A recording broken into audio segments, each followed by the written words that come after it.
Good evening, everybody. Welcome to the stream. And yes, I'm trying the headphones again. It still makes my voice sound weird. I don't know, something I have to get used to, I guess.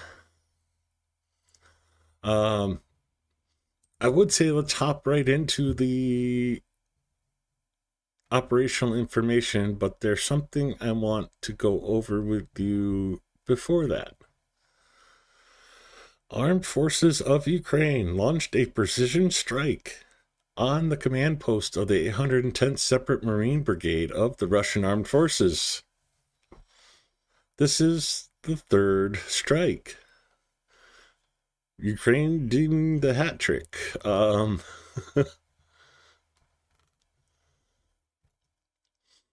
So, as we were streaming last night, Ukraine Armed Forces posted this note. They repeated it twice for some reason. But on January 7th, the Armed Forces of Ukraine launched a precision strike on the command post of the 810th Separate Marine Brigade of the Armed Forces of the Russian Federation in the settlement of Bila in Kursk region for the third time. Such fire attacks are an integral part of combat operations of units of the Defense Forces of Ukraine operating in the Kursk territory. The Armed Forces of Ukraine will use all available means to destroy armed formations of Russian Federation that threat the security of Ukrainian citizens. I've been hunting for video of this attack. Unfortunately, there is none available right now, but I think it was funny as I was saying this last night, this was being posted and I missed it.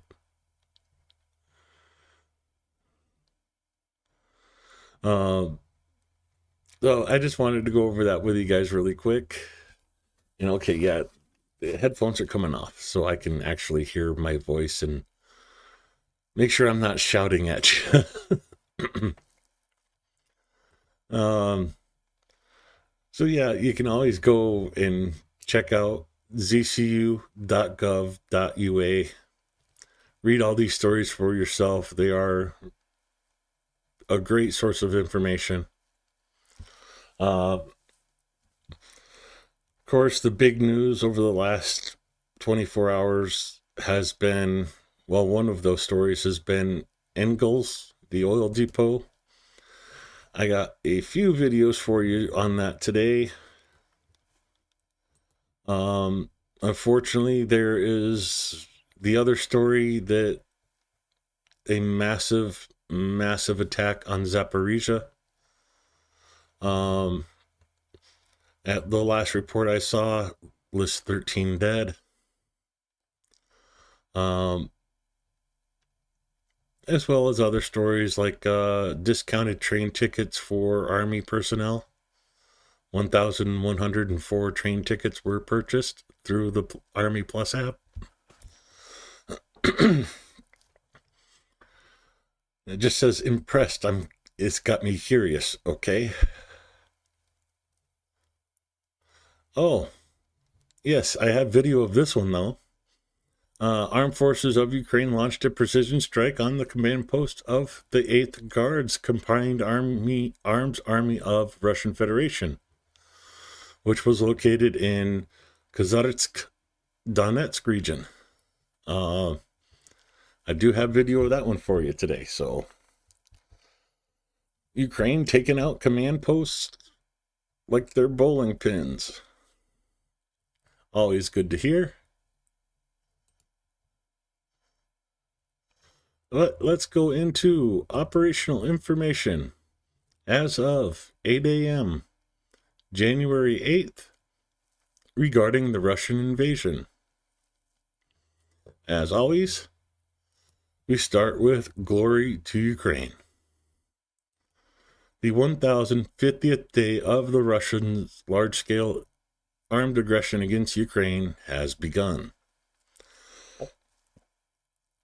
In total, 76 combat clashes were recorded over the past 24 hours. Yesterday, the enemy carried out 45 airstrikes on the positions of Ukrainian units and settlements, dropping 93 guided aerial bombs, and also engaged in 2,021 kamikaze drone strikes. The enemy carried out about 5,000 artillery shellings, 139 of which were from MLRSs. The enemy carried out airstrikes in the areas of Serebyanka, Verkhnokamiansky, Divlivka, Toretsk, Katerinivka, Petrivka, Pokrovsk, Stepova, Konstantinopol, Roznilny, Velika Novoselka. Not a whole lot of towns for 93 bombs they dropped. Over the past day, missile troops and artillery of the defense forces have struck 8 areas of concentration of personnel, weapons, and military equipment, as well as a UAV control point. In these areas of concentration are those HQs, supply depots that we're talking about. Moving into the Kharkiv direction, the enemy tried in vain to advance 4 times in the areas of Voschansk and Turkey. In the Kupiansk direction, there have been 3 attacks by the invaders over the past 24 hours. The defense forces repelled enemy assaults near the settlements of Topovli, Ulubivka, and Petropavlivka. Let's go over to the deep state map and take a look at those locations. Coming into Kharkiv area, Voschansk is there, right along the border. And come on, Tuki is right here at the end of their incursion into northern Kharkiv Oblast.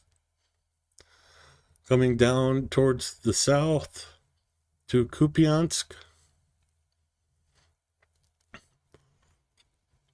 There we go, Petropavlivka, Holubivka, and I know the other settlements up this way, I'm just not sure. There we go, Topoli. Russia is trying to get across the Oskil River. It's been a major defense line for the Ukrainians. And, well, with winter and the colder temperatures, crossing's been easier, so they have been trying to cross it. In this area, you see they have made it across near Zapyedny. Heavy fighting here. The Ukrainians trying to push them back across the river. And Russia is trying in other areas to test the defenses. Going south from Kupiansk, head to Liman, where the enemy attacked 14 times. He tried to advance in the area of Nirosergevka, Nadia, Brashatrevny, Cherneshnya, Makivka, Zarishny, Terny, and Ivanivka. In the service direction, our troops repelled 7 enemy attacks in the area of the settlement of Bilogorivka. Heading back to the deep state map, Kupiansk, head south.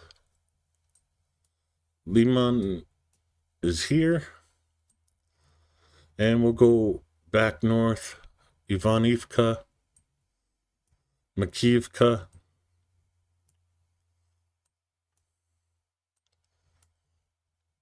Okay, I know it's in here somewhere, just not showing up on the map. But Novosibirska is one of these small settlements in here.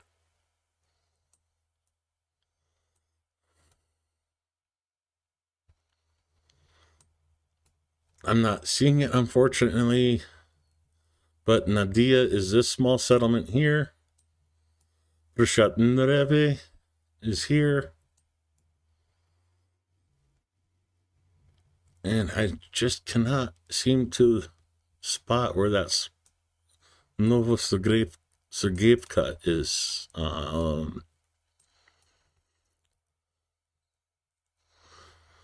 think that's Novosibirska. Shoot, I had it before, but I've lost it. Yes, that goes for my mind too. Hey, Ozzy T, how's it going? Of course, Lehman is right here. Sudvisk is here, and the city of Bilohorivka is here, where 8 attacks took place just in that one town.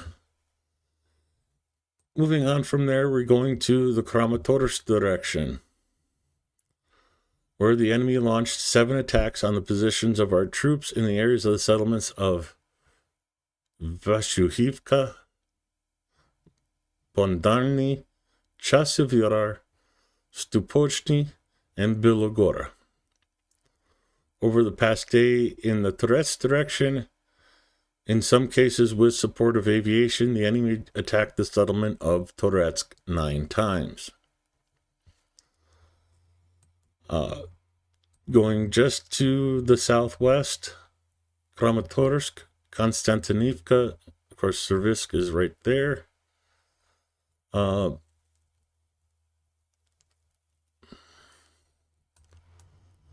There's a couple new towns that they mentioned that I'm not entirely sure of their location specifically. Bondarny and Vasukivka. So I'm going to look for those really quick.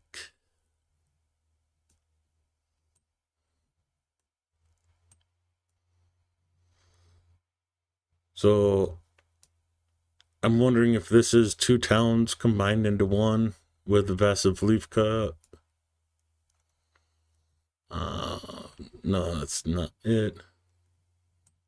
Here we go. Vasukivka is here, up by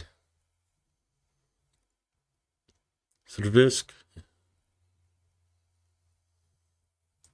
And let's see if we can find the other one really quick.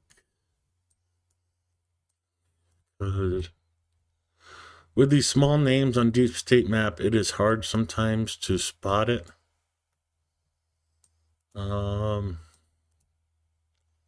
I don't think I'm going to be able to spot it though, but we all know Chasavyar, Stupochki, and Bilogora is here. Moving down to Touretsk. We know the area, Touretsk, 9 assaults in one day. And we see the changes on the 7th and today. So, unfortunately, Russians are making advances in Touretsk, but they are very costly advances. So, you can only hope the Ukrainians are able to hold this area and keep up the defense in Touretsk, because after Touretsk, there's a lot of open ground into Konstantinivka. You see it's already being an issue here with Pokrovsk. Speaking of which, let's just go into the Pokrovsk update for today. Over the past 24 hours, our defenders stopped 41 assaults by the aggressor in the area of Tarasivka, Vodani, Vodani Druži, Elizabethivka, Promin, Lisivka, Sukovy, Zeleny, Novotrud, Pokrovsk, Kotliny, Nova Vasilivka, and Nadivka. That goes into the Kharkiv.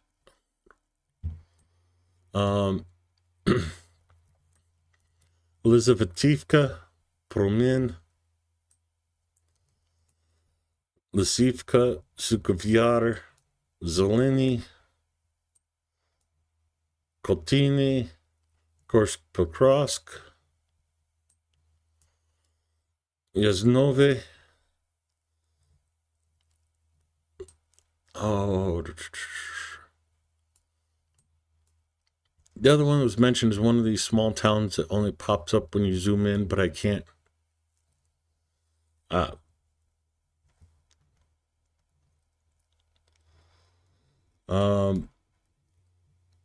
Here we go. Nova Vasilivka is this small little sudden south of Chunsky. You see it just disappears when you zoom out too far. So again, pretty much attacks all across the front. Fort Pokrovsk.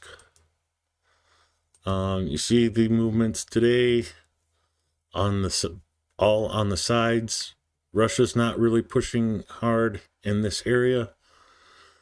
They do not want to enter the city and have urban conflicts. They're trying to surround and envelop the cities. It is an unfortunate situation.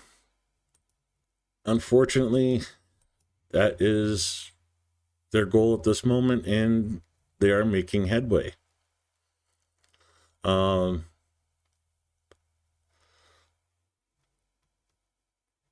wish I could have had better news in this area, but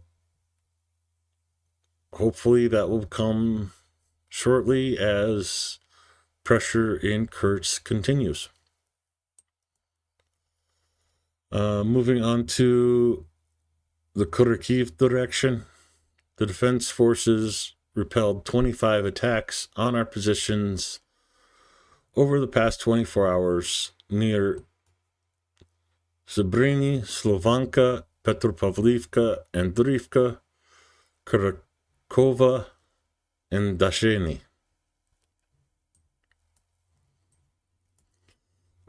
Zooming in,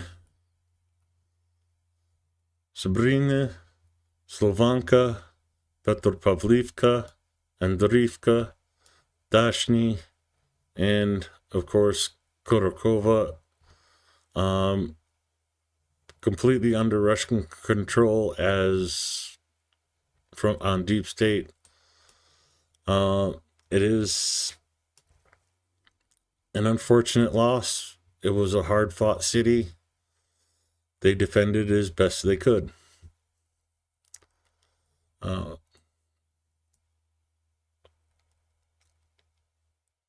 Moving on to the Vermix direction, the enemy carried out 21 assaults on our positions in the settlements of Yantarny, Konstantinopolsky, Upensivka, Constantinople, Novosilka, and Privinny. In addition, the enemy actively used assault and bombing aircraft on settlements and positions of our troops. You don't have to go far. Konstantinopolsky, another town you have to zoom in for the name to pop up, Yantarny, Constantinople,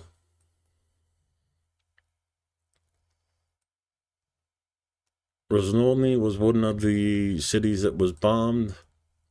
Velika Novosilka, Oh, I lost track of that town.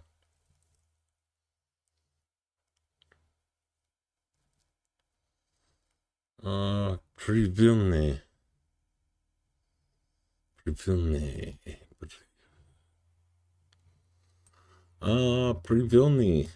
It's Privilny is here. So number of attacks is stepping up in this area. As the Korokov pocket closes, those troops are moving to the west and doing assaults in other areas.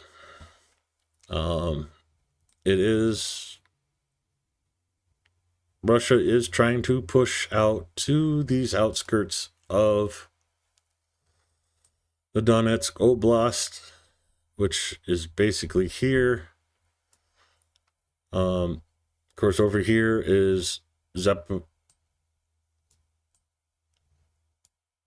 Okay, I'm not going to try and write the whole thing, but Zaporizhia. But this is Donetsk Oblast right here. Of course, goes up the rest of the way, but this is one of Russia's goals, is to completely control Donetsk, and they are really pushing hard for that. Will they stop at this line? No, they won't stop there. Actually, I got this wrong. I apologize. I just realized that. So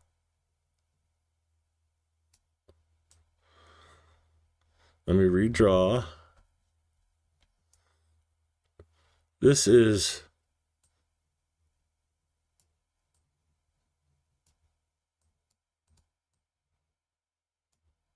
Dnipro.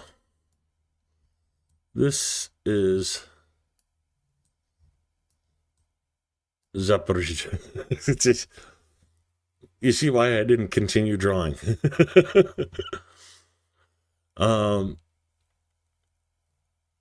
Yeah, this is Russia's main goal, is to control Donetsk.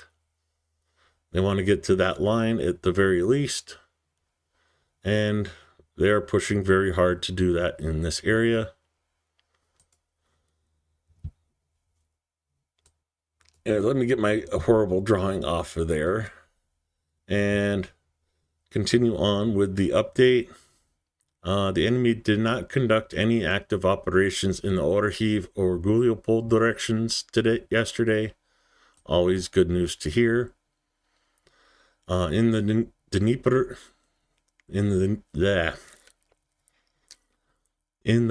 direction, the defense forces successfully repelled 2 enemy assaults, hopping over to past Orhiv and Guliopol. In the Dnieper, 2 assaults, but they don't tell us where. But Russia has been attacking these islands in the river delta, trying to get a better position. And we can assume that those assaults are happening throughout this area. No signs of formation of enemy offensive groups were detected in the Volyn or Prolesio directions. The occupation in the Kursk region is ongoing. 32 clashes took place over the past day. The enemy artillery launched 146 attacks on settlements and positions of our troops, in particular from 6 multiple launch rocket systems. Our soldiers inflict significant losses on the occupation forces in manpower and equipment, and actively undermine the enemy's offensive potential in the rear. Goes into the losses, and of course ends with join the defense forces, Razom de Peremozhemo, Slava Ukraina.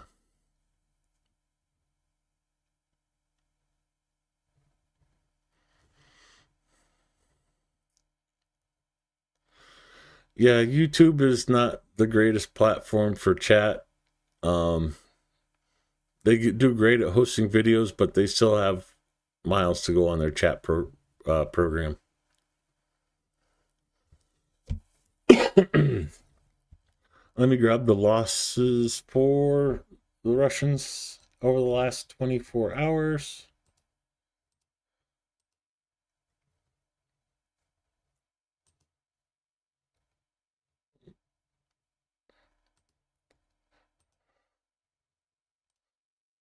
Here we go. Total combat losses of the enemy as of 8 a.m. January 8th, 1050th day of the full-scale invasion. Today, Russia lost 1,660 personnel, 4 more tanks, 16 more APVs, 19 artillery systems, 19 UAVs, and 81 vehicles. It's staggering the number of losses that they're accumulating.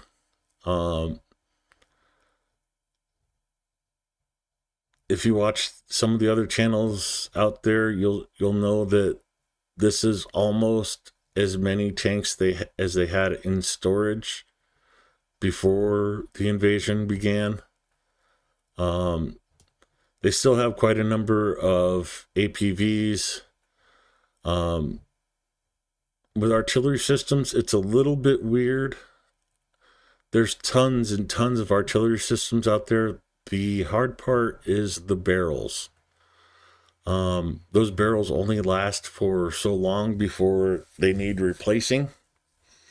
And that is what Russia is running low on. I'll have to grab those satellite photos to show next stream or something along the way.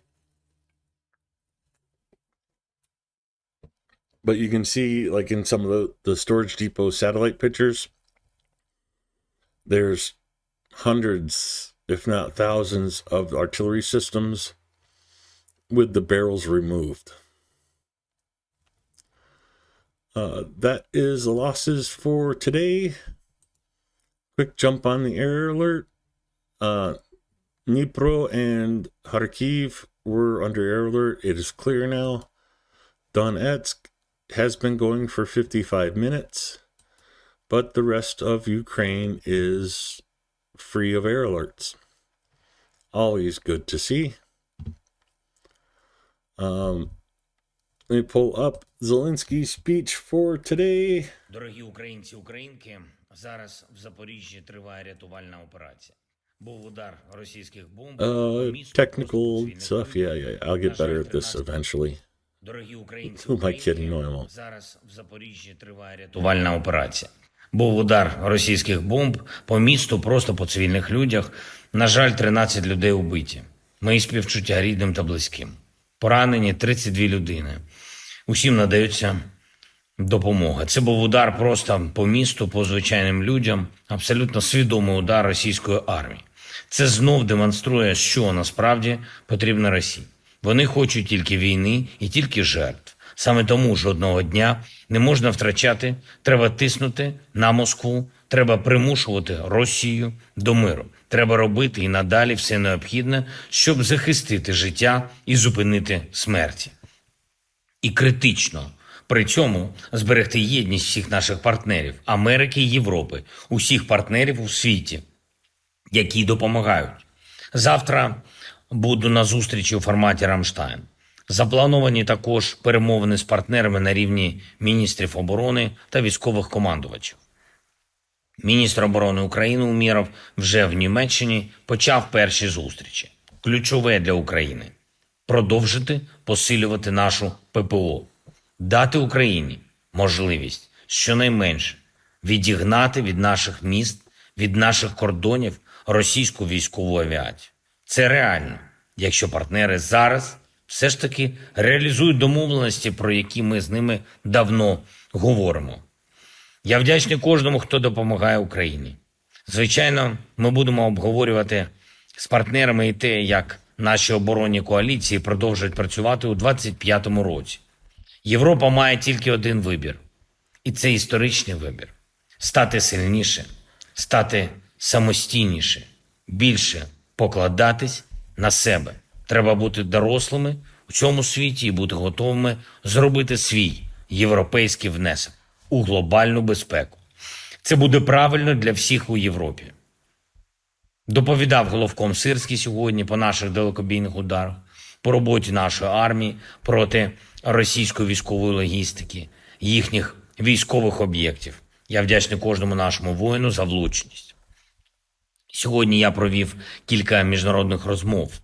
Молдова має Санду. Звичайно, що найголовніше – це допомогти Молдові пройти складний період енергетичних викликів, не дати Москві розпалити соціальну напругу. Вся теперішня енергетична ситуація в Молдові, і в тому числі на лівому березі Дністра, це намагання Росії зманіпулювати енергоресурсами проти влади в Молдові. Ми готові допомогти Молдові, зокрема вугіллям. Дуже важливо зберегти стабільність, дати всім людям в Молдові умови, щоб жити спокійно та працювати на свою країну, на подолання бідності та на спільний наш рух в Євросоюз. Я говорив сьогодні з еміром Катару. Подякував за підтримку наших гуманітарних зусиль, за участь в реалізації пунктів формули миру. Зокрема, це стосується повернення українських дітей, вкрадених Росією, обміни полонених. Маємо звільнити всіх наших людей. Звичайно, говорили і про наявну глобальну ситуацію, обмінялись поглядами на можливі зміни. Щойно я говорив із спадкоємним принцем Саудівської Аравії, подякував за підтримку нашої держави, за нашу взаємодію. Ми працюємо на всіх рівнях, щоб забезпечити Україні якнайбільше можливостей. Це можливості не лише для нас, а для всіх, хто цінує мир і людське життя. Слава Україні! Героям слава. Covering a lot in his speech today. Talking about the meetings in Ramstein, Germany. Talking about the children abducted and getting them back. And talking about prisoner exchanges. They are working on an agreement with Russia right now to make prisoner exchanges a scheduled thing. Trying to get that done, that would be an amazing thing to bring people home on a normal basis. There's always great news to hear about the troops being returned back to Ukraine to be treated as humans again. But let's go into the videos I have for you today and go back to the top. Oh, that's yesterday. The train, the oil spill, the new drone. There we go. The drones from this morning. Russia launched 64 UAVs. 41 were shot down. 22 were lost in location due to electronic warfare. And 1 ran away to Belarus. No UAVs hit their intended target. Of course, shooting them down means that they do crash somewhere. So just because they're shot down doesn't mean they do no damage. Just keep that in mind. Going on to our first video. SSO destroyed 5 enemy armored vehicles in Kurshina and 4 Putin's attack aircraft. So let's check this video out.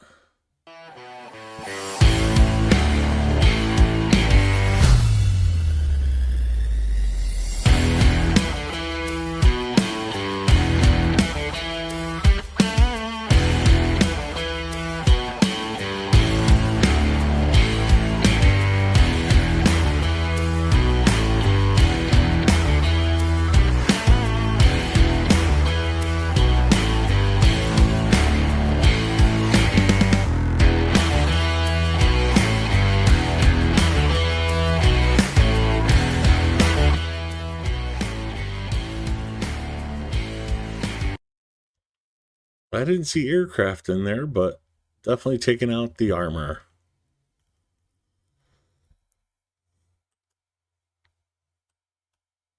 The BMP crews of the 1st Infantry Division destroy enemy in the Kupiansk region, preventing the enemy from gaining a foothold on the other bank of the Oskol River.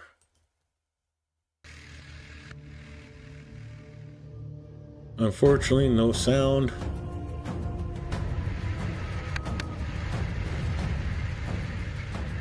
Oh, I think we've seen this one already.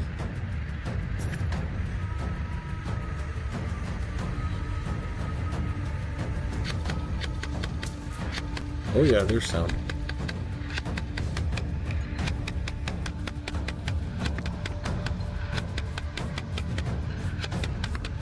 Oh, I know why this came up in my feed again, because it was a correction. This was mislocated in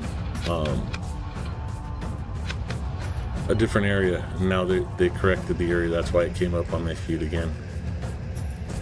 But yeah, we'll come into a Russian position over here on the left. After engaging here, they'll take fire from the right. You see them already looking over towards that location.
And they pull out of the area, but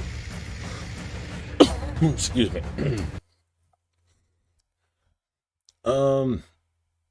Yeah, there may be a reason for that, guys. One of the medicines I take right before the stream, hydrocodone for pain as needed. Yeah, after cooking dinner, doing dishes, and normal everyday stuff, my back is killing me. I couldn't sit through this stream if I didn't take my pain meds. I need to get back to Ukraine. I need to get back to having to walk everywhere to get back in shape again.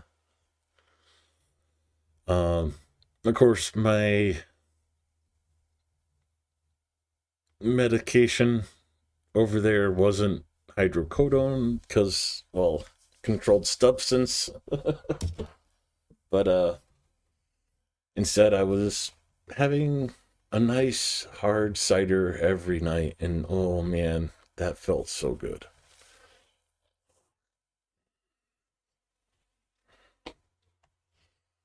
Uh,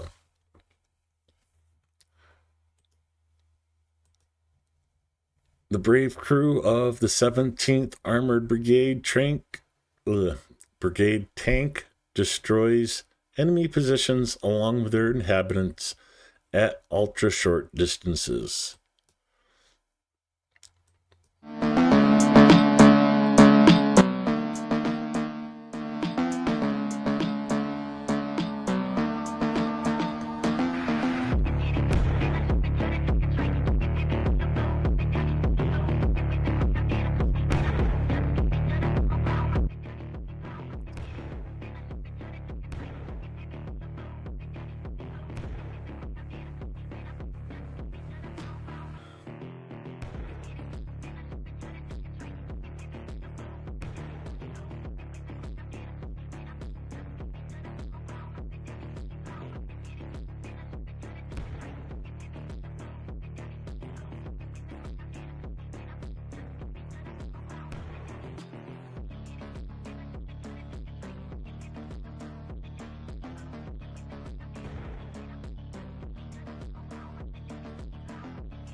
I really don't know what to say to this video other than Ukrainians have a weird way of removing a roach infestation.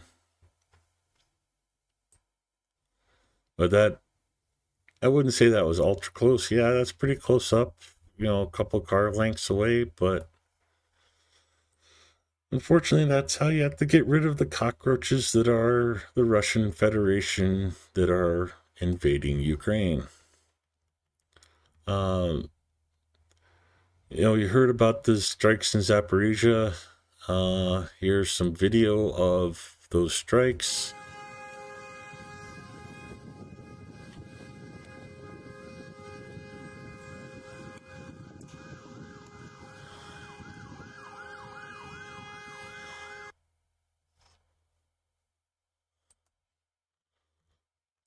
The next one I have for you.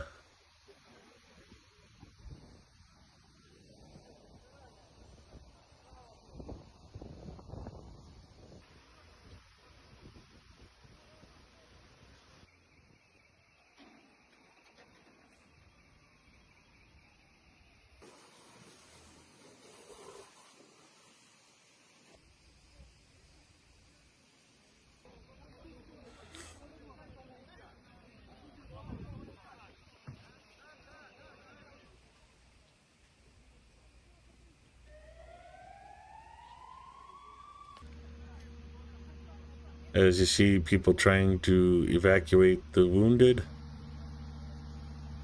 trying to put out the fires still.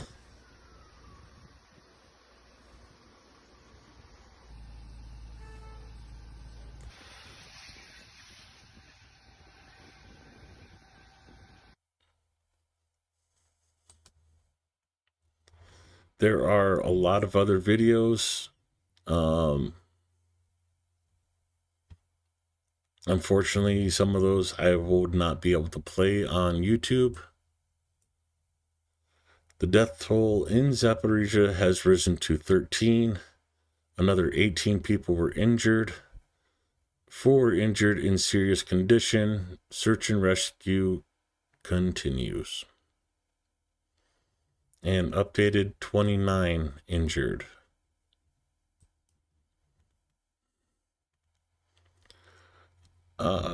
Oil depot in Ingalls was hit yesterday, and more video is coming out.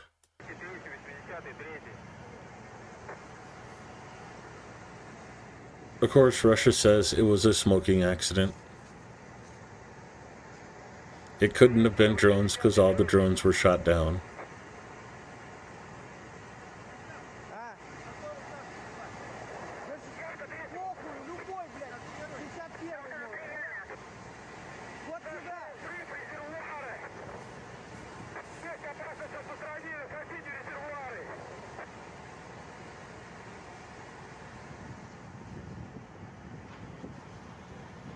ебать, вот это да.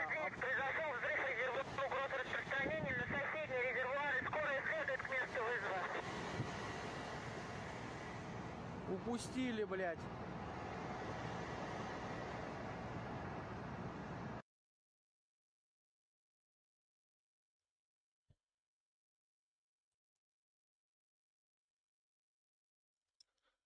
Got an interesting video today from the 425th. FPV drone and a dirt bike decided to have a race.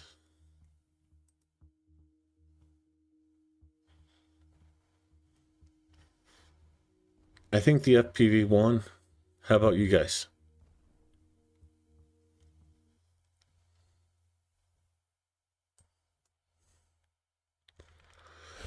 And as promised, another HQ was taken out. This is not the 810th, but the 8th. And here is some of the video from Donetsk. Прилеты прям, это Харциз, да? На въезде прям Харциз прилеты. Фу, блядь. Of course, I try to get you guys videos without the watermark on them. Unfortunately, sometimes without going to Russian sources, I cannot do that.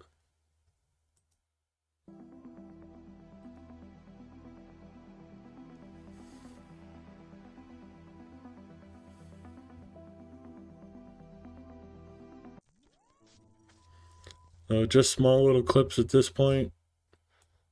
Hopefully we'll be able to see more of that and from the 810th newest old headquarters.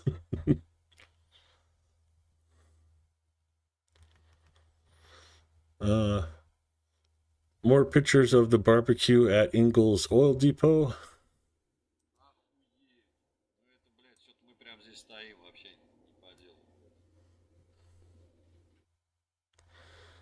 That could roast a few marshmallows. A Russian armored convoy was... Oh, that's loud. Armored convoy was spotted today.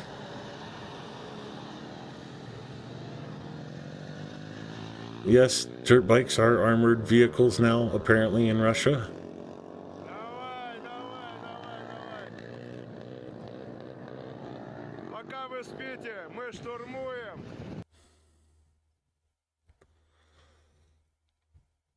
That's pretty bad when you have to have people drive their own dirt bikes to the front lines to use as assault vehicles, of all things.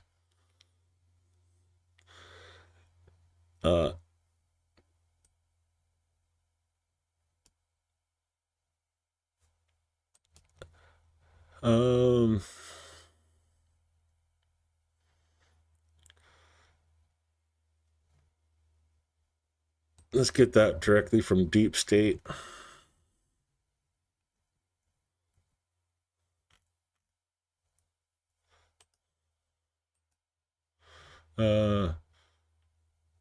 This is a video of the strike in Zaporizhia.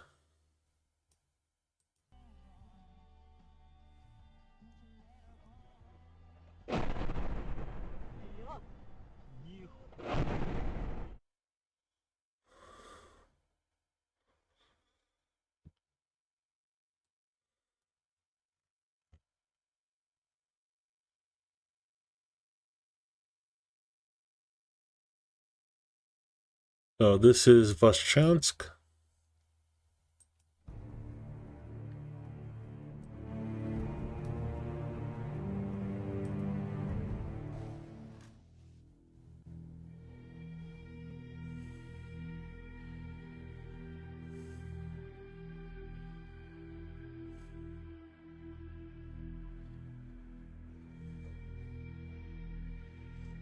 And you see the buildings here in the background. There's not a building left in that city. This is, you know, as the Russians say, Russia Mir, means Russian world, Russian peace. This is what they're bringing to Ukraine.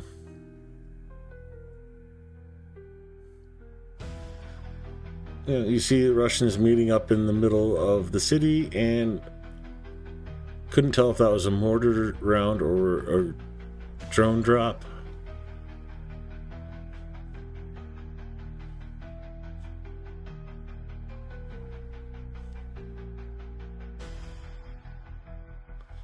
Still can't tell.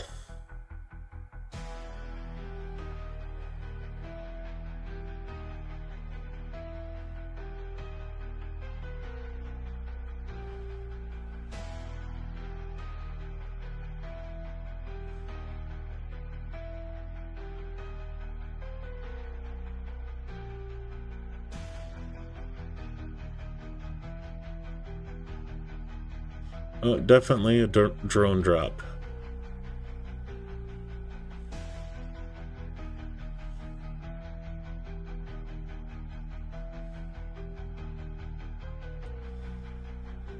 There's some rare footage coming out of Voschansk.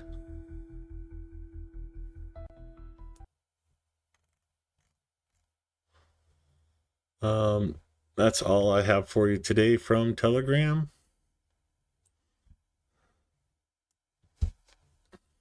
No need to go on a walkabout with Ozzy. Yeah, it'd be more like a drag about with me, Ozzy. You'd have to drag me around.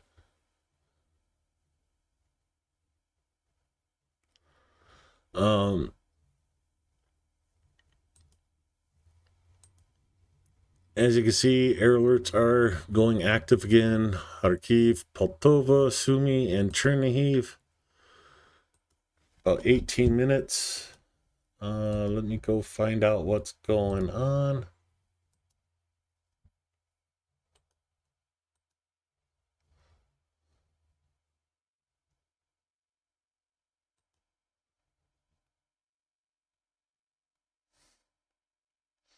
Looks like it's Shaheeds again.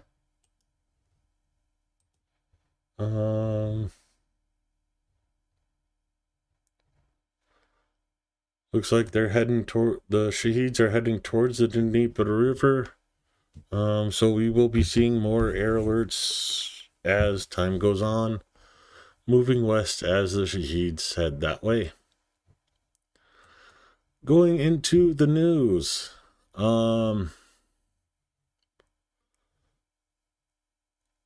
The Interpreter 2 days ago came up with this story. Others are just catching on today.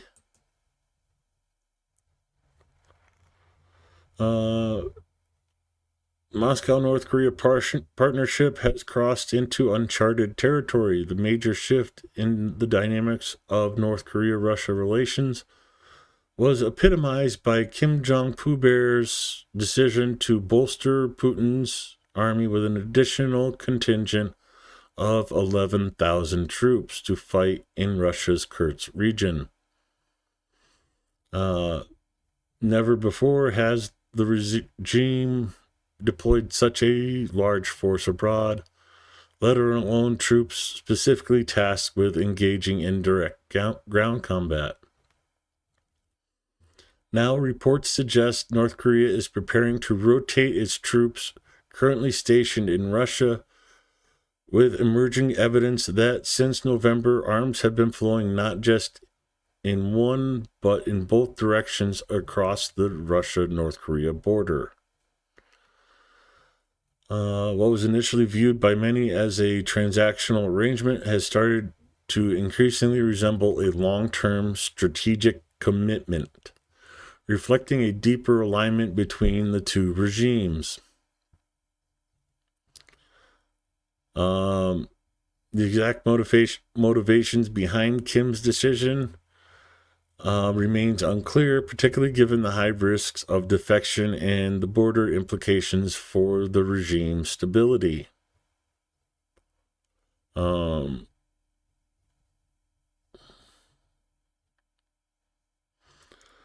This challenges earlier assumptions that Russia pressured North Korea for reinforcements to address its estimated shortfall of 500,000 soldiers amid faltering mobilization efforts. Yeah, it's kind of funny. That's Ukraine's entire army right now. And that's the shortfall Russia has.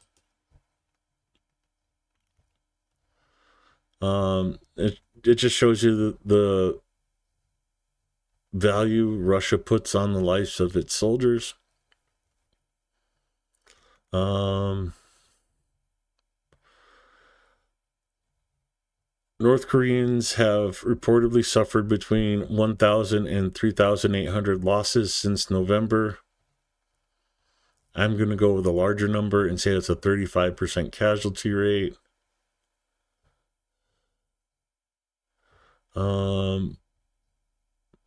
Casualty rates of 10 to 15% typically impair cohesion, morale, and offensive capacity across units, while rates exceeding 30% often render them combat ineffective, necessitating either full withdrawal or substantial reinforcement. A withdrawal would not only invite international embarrassment, but also deprive Kim Jong-Poo's forces of a chance to gain valuable modern warfare experience. And this is the issue. Koreans are gaining active combat experience, which does not bode well for South Korea. You know, an ally, our partner, and if South Korea gets attacked, guess what? We're still involved in that war, even though it's been sitting stagnant for 70 years, 80 years. By me saying we, I mean the U.S. Ukrainians strike Russian Air Force oil depot. That's the videos we've been showing you. The Hill asking, will Trump stand up to Russia and China or appease their lust for power? It's a question everybody's asking right now. Russian strike kills 13 in Zaporizhia. I showed you those videos. And yesterday we talked about this story from Forbes.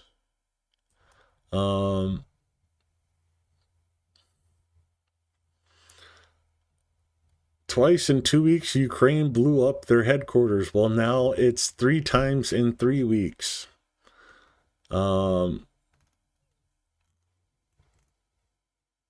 Yeah, I should. That's just funny. I can't explain how funny that is to me.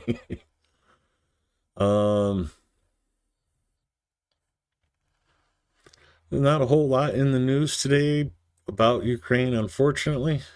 But you want the news directly from ZSU? Here you go. July 3rd, Army Aviation Day of the Ground Forces of Ukraine. So,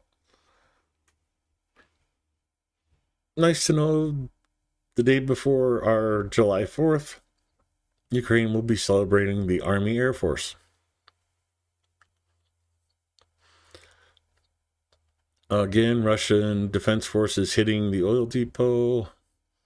And just yesterday, hitting the 810th Separate Marine Brigade's headquarters for the 3rd time in 3 weeks.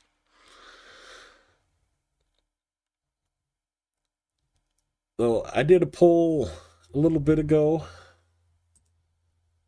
And let's see. Air Defense got 35% of the votes. The poll was asking, what does Ukraine need most? Air defense, 35%, drones, 0%, trucks, 6%, And Western governments to keep their promises, 59%. Oh, thank you guys for your input. I appreciate that. I'm going to end the poll.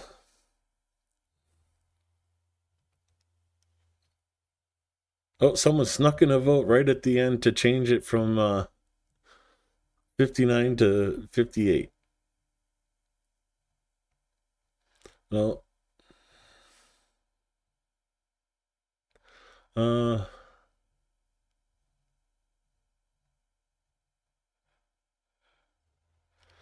shit, most of those Korean soldiers have not seen electricity before.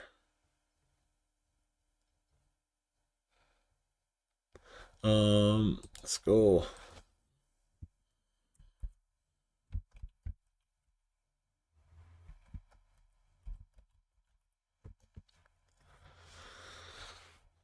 Yeah, here you go. This is North Korea at night. South Korea, China, that's North Korea.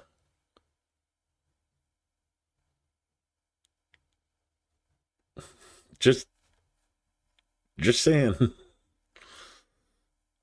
So yeah, how can you know what a drone is if you don't know what electricity is?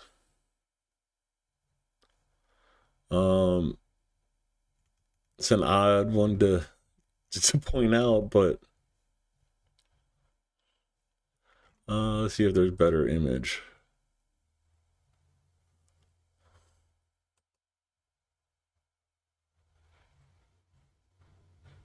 You know, there's a few dots in there, but if memory serves, those dots are right around like mining locations. And of course, the capital city.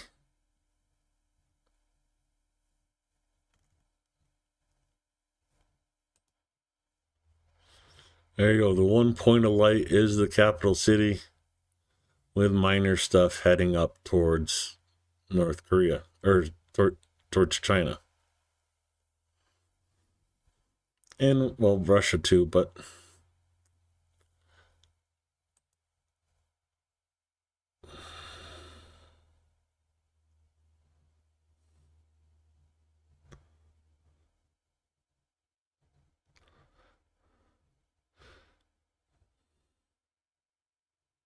Mar-a-Lago. Sorry, Aussie T asked, what do you call a room full of insane billionaires? Mar-a-Lago.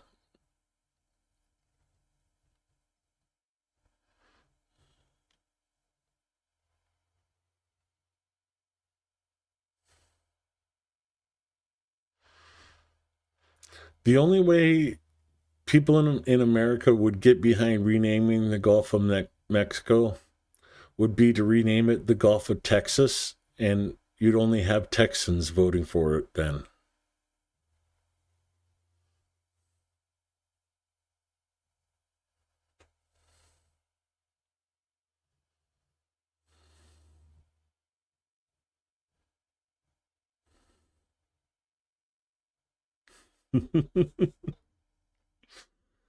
um, I don't really have anything else to go over tonight, but I don't want to end the stream, so I don't know what to do.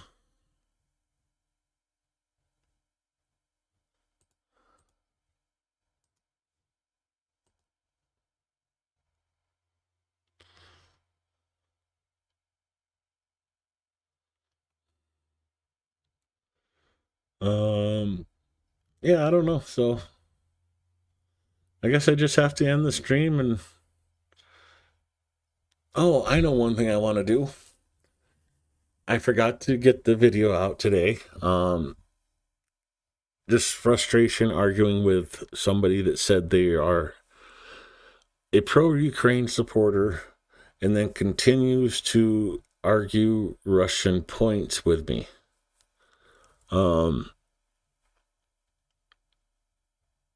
Yeah, it's just beware out there. There's really useful idiots out there. just because they say they support Ukraine doesn't mean that the information that they're giving or getting is the truth. It can still be a lot of propaganda in their head, but still support Ukraine because I don't know.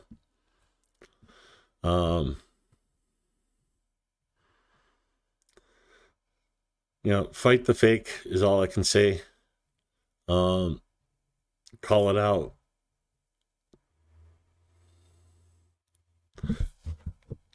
Yeah, we can do that. Let me play the outro so everybody that came for the news can know it's the end. One other thing I'd like to say before I end the news is get out there and do it. This is to those thinking that they need to do more or can't do this or can't do that. I'm just some guy from South Dakota that decided to start streaming and share my trip to Kyiv. I didn't think I could do that much. When I started doing the Cars for Ukraine fundraiser, I literally said, well, I don't know how much we'll raise, but we don't know until we try. Well, we tried, and we raised 4,500 euros. You never know until you try. Start a stream, start talking. There isn't somebody that's in your time zone doing it. Be that person. Go out there and do it. With that said, for all of those that came for the news, thank you for supporting the stream. I especially thank you for supporting Ukraine. Have a good night, stay safe, and we'll be back to look at houses after the exit.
Thank you, folks. Have a good night, and let's go into... Let's reuse this one. Dim Ria.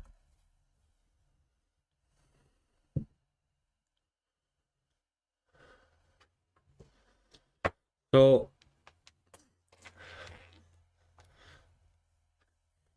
I don't know what Discord most of you guys are on.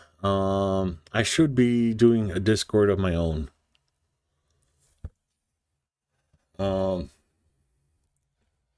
Gobi's been working on that for me in the background, getting it set up, but I just haven't pulled the trigger. So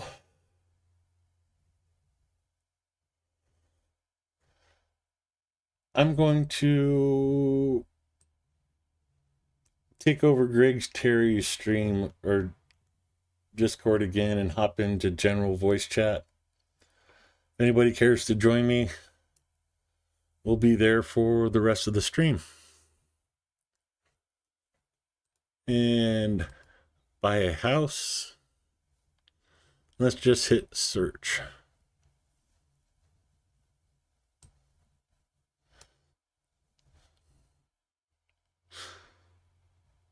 Oh, I doubt you're on all the ones I'm on, Ozzy.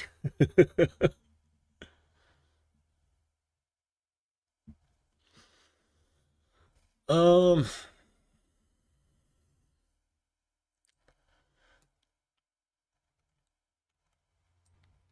you'll see I have 2 hearts on here. One is for me, one's for somebody else. I found a house they want, so I won't be showing the ones with the hearts. But let's go adjacent.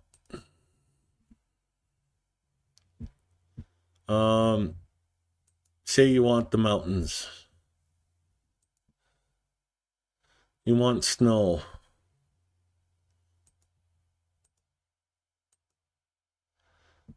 Hello, Condi. Hey, KKGG. How's it going? It's going okay. How you doing? Pretty good. So, do you know what area you want to go to? You know, well, if they can ever get the oil cleaned up, but yeah, down there by the Black Sea, I love that area. Oh, you're But one of the beach babies. I am. I'm an eternal summer person. Well, I'll show this on the air alert map. Well, I guess I really can't on the air alert. But the oil's like off over here. Okay. So you Let can, me. like, the whole Odessa area is still clear of the oil for now. And, well, you know, if it ever touches Ukrainian beaches, Ukrainians are going to clean that up. Okay. I have a question for you. Here in Discord, how do I look at your stream without? Because it's like 2 different conversations here. Oh, you're on the So if phone? well, no, I'm on a tablet, but if I, Oh so no, yeah, I'm still live on YouTube. yeah, but it's like it's delayed. I mean, yeah, we might be talking on the stream Oh, right now. I don't know. yeah, That's all I know. unfortunately that's built into YouTube. There's um So I either I have to see it wonder on the if I can stream. do share my screen. Okay, there we go. Now I can watch you Okay. in Discord. I'm not. Oh, And be in cool. real time. Awesome. Yeah.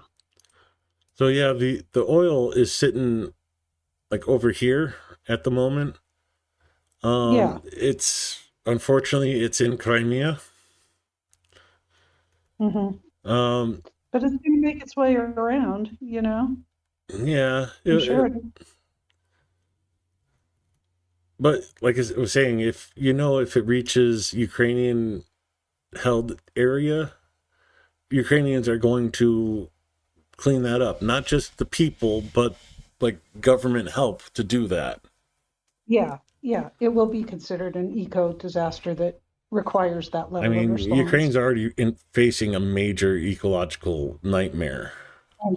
I know. But I know Russia's done so much damage. it depends on what you consider beachfront. You can go over here to Mykolaiv at the mouth, but then you're like right across the water from Russian occupied Right? area. Hmm. Yeah, until their asses get kicked out of there. And it doesn't sound, I mean, the crap Trump is saying, it doesn't sound like it's going to happen anytime soon. You know, I Yeah, think all the people were, oh, just wait to see what Trump does. They were living on hopium. yeah. Unfortunately, it looks like this place was hit by a drone or something already. Oh, But it's someone's loss could be your gain.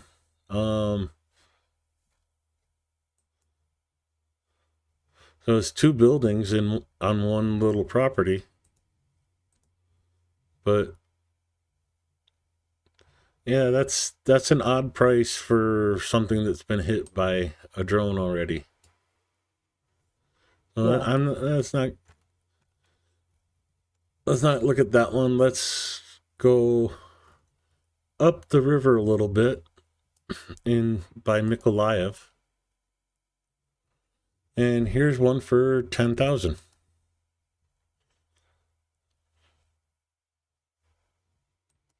I mean, that's a nice place, it looks like. It does.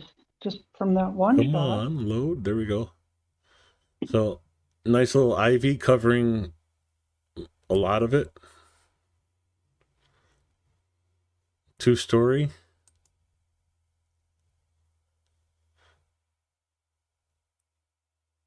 Yeah, cool little patio with the ivy covering the being your sunscreen. Yeah. Okay, I'm gonna have to get off this because this is so slow sometimes for me, and I don't know why. But we'll just look at it Okay. here. So it looks Yeah. like that's the well, and they Uh-huh. have a pump for the water. Yeah. But fruit tree. You know, plenty of fruit and fresh fruit for you. Yeah. Gas coming in, they just got it hooked up to this little tube burner, but you could actually put a full stove in there. Yeah. And my favorite thing in a Ukrainian house, the sauna. It seems like almost every house down by in Odessa or Mykolaiv has a sauna. Yeah.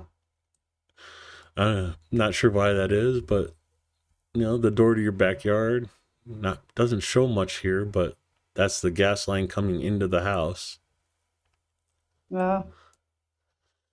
Little veggie garden. That's nice.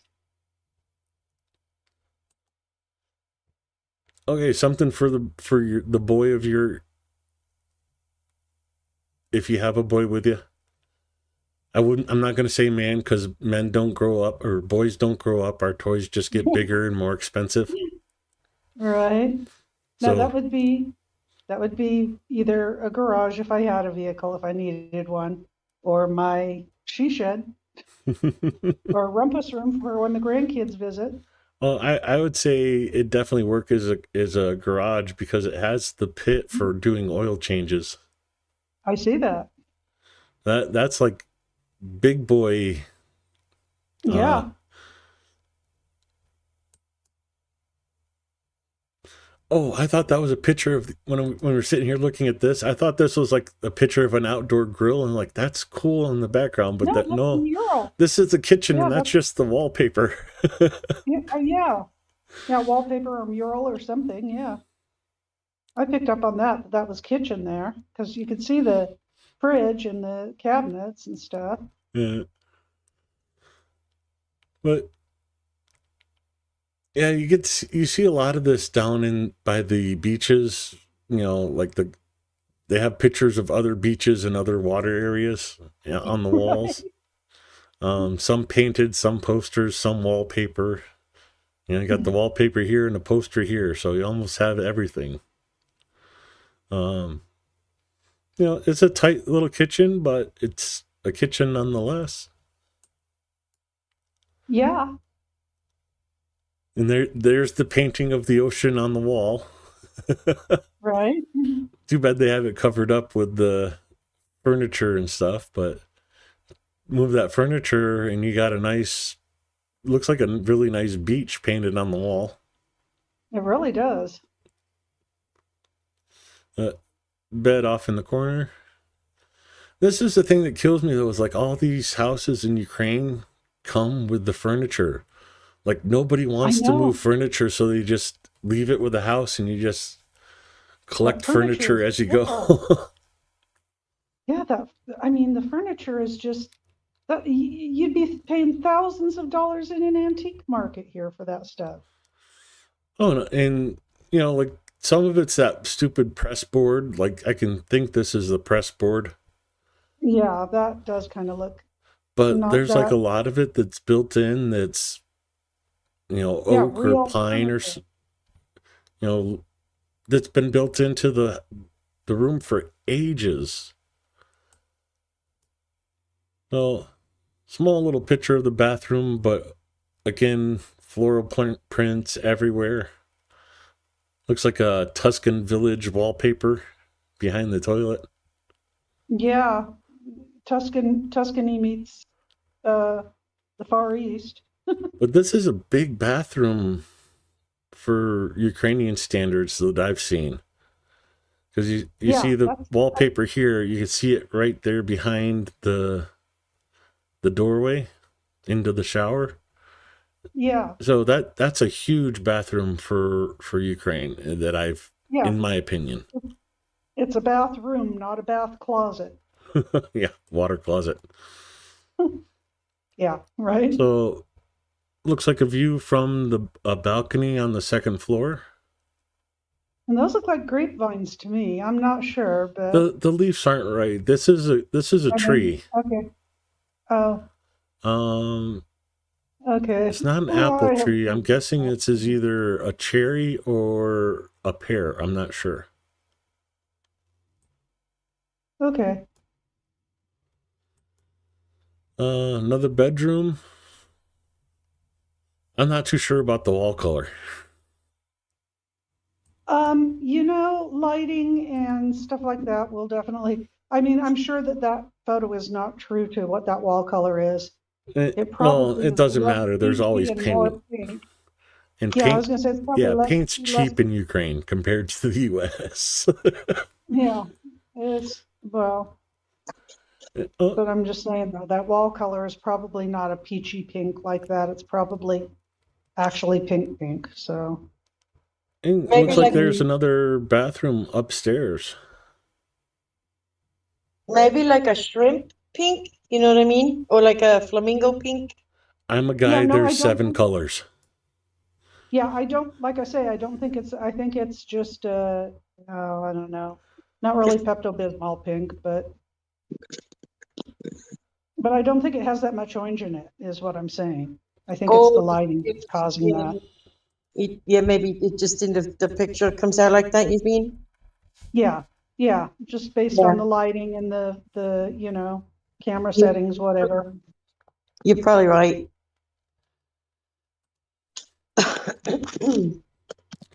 Well, Odessa gets below freezing. Adam Rounds asks, how cold does it get in Odessa? So 26 for the low, 19 for the low. Of course, that's in freedom units. Let me switch to what the rest of the world goes by.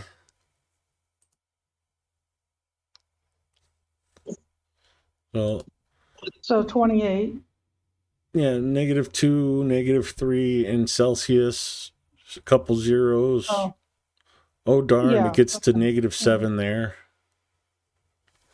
Yeah, But but during those the are day, like it's all your above. overnight temperatures. That's your daytime low, which happens overnight when you're Yeah. sleeping. Well, like during the day, it's all plus. And that's the entire month of January there on the screen. Let's look at the forecast for February. Yeah, a couple overnight lows. So you have frost, but you don't really have highs below 0. Yeah, like you said, it's a zone 7B or something down there, not a Yeah. zone 6 like I am here. Well, that looks like the exit onto the balcony for the second floor. And here's another little sitting area. Oh, here's the garage. So this is the entry to the garage with a ivy wall. Yeah, cool. A nice little carport before the garage. Yeah, that's cute. Yeah, it really is. Nice view. Oh, yeah, Oh, yeah, there's the rest of the backyard. That is nice. that is cute. That's really nice. Where's this one, Kenty? This is over by Mykolaiv, right along the inlet there. Oh, look at that, KK. It's gorgeous. And it has some Yeah. purple in there. I like that purple. Yeah, the whatever are those. Purple moon? They look too short to be irises in the first photo. I'm not really. Oh, that looks like lilies right here. Yeah. Yeah, those are Look at some lilies. lilies. Behind them, the purple.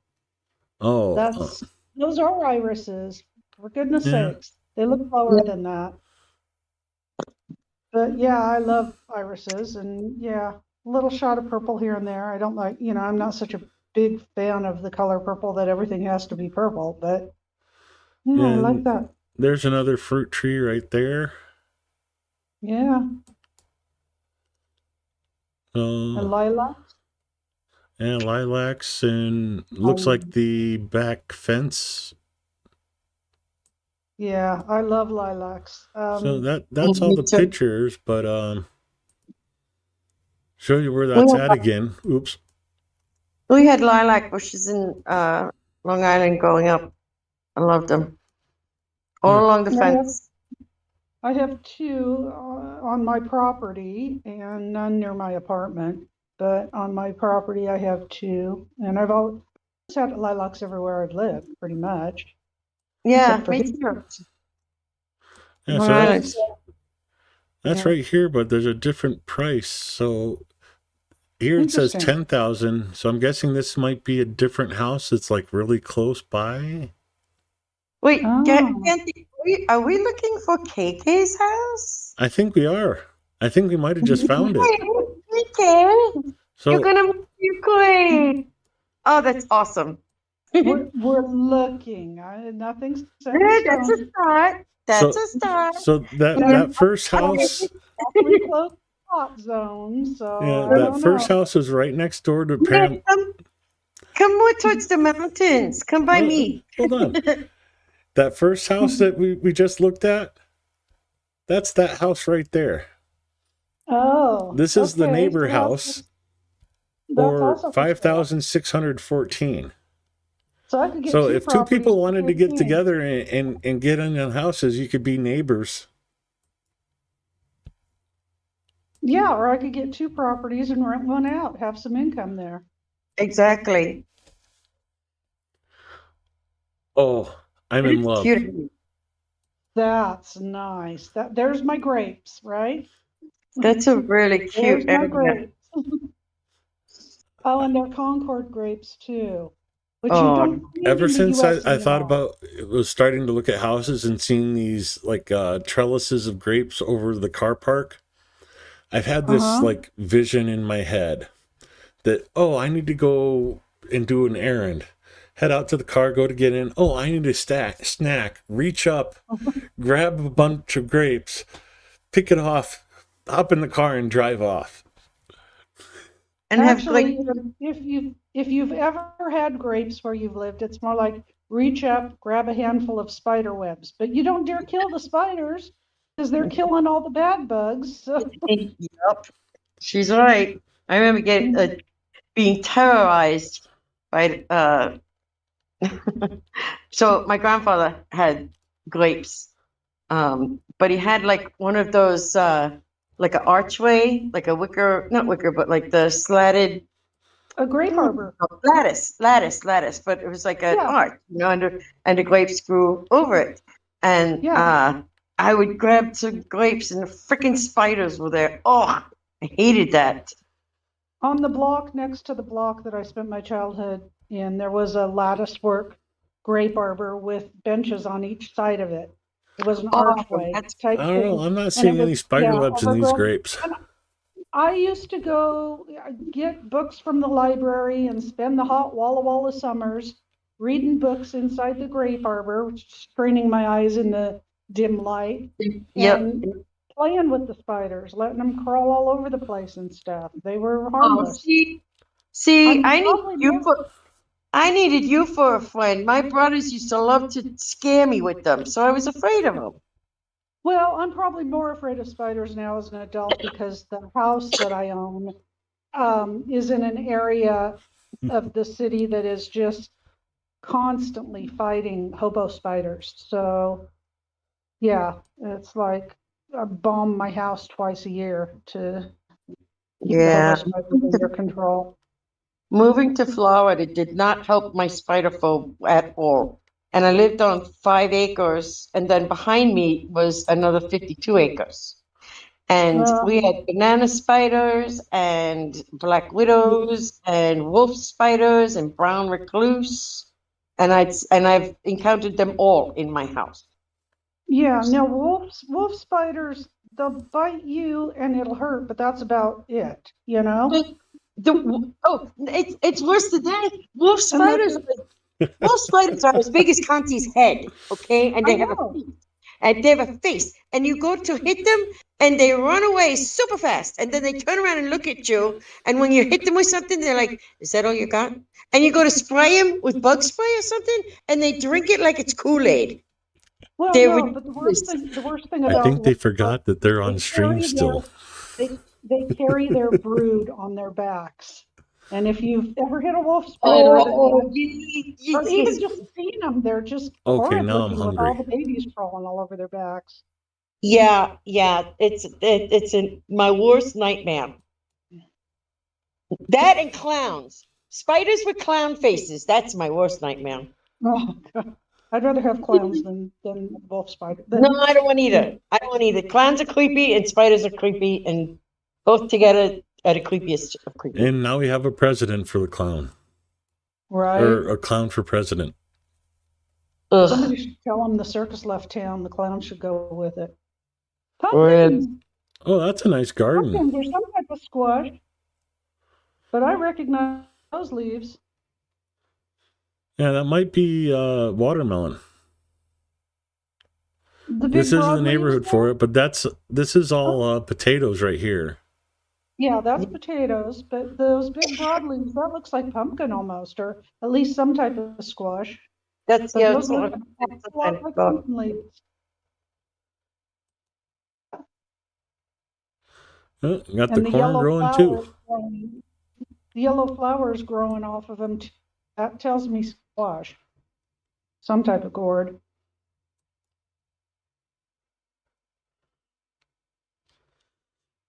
Yeah, I thought this watermelon one's was not white bad, flower. but I like this place. Yeah, but they're not showing the inside of the house at all. No pictures. Yeah, of they the did. You inside of two the were house. talking about spiders during that and not paying attention to the stream. Oh, was I? I was probably crocheting. I see that stream. I see you, RTT. No, thank you. Well, linoleum floors and trippy wallpaper, but Yeah, that's definitely a fixer-upper. That wallpaper doesn't match those 1970s floors, that's for sure. that's like true of most places in Ukraine. The wallpaper is definitely an eye opener. Oh, there's Grandma's house. Stop with the pointer, Kenty. You're making me car sick. Yeah, this made me hungry. Yeah, But I was so mad. I put in a grocery order and I had like 3 different types of fish, and they delivered it to the wrong address. And so when they went to go refill my order, they were out of everything. Oh man, that's Yeah, it's awful. like, yeah, because my neighbor got the last of everything, whichever neighbor it was that the idiot dropped it off at. And they can't take it back. It's a loss later because it's food. Yeah, no, they couldn't even call the driver to say, go move those 5 sacks over to, this No. doorway instead of that one. Yeah, no, they can't. yeah, it's not a bad bedroom. No, it's not. I love the textured, the tile ceilings there, Yeah. the textured tile.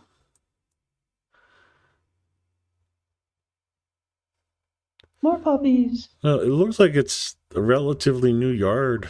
They're just putting in like the grass and stuff for it. Yeah. So they might have just got done with this construction. There's your Puppies and flowers. daffodils. There- Does kitty cat come with the property? I'm sure if you ask, but if you look out through the window past the kitty cat, I know it's hard. No, it's a view of the sea, or at least the river. So pretty. That's really pretty. Yeah, Oh, there's the kitty. Oh, Okay, the pardon nice, me. no, that's the nicer cousin of the Canadian geese. Okay, I wanted to, hold on a Only second. only slightly nicer.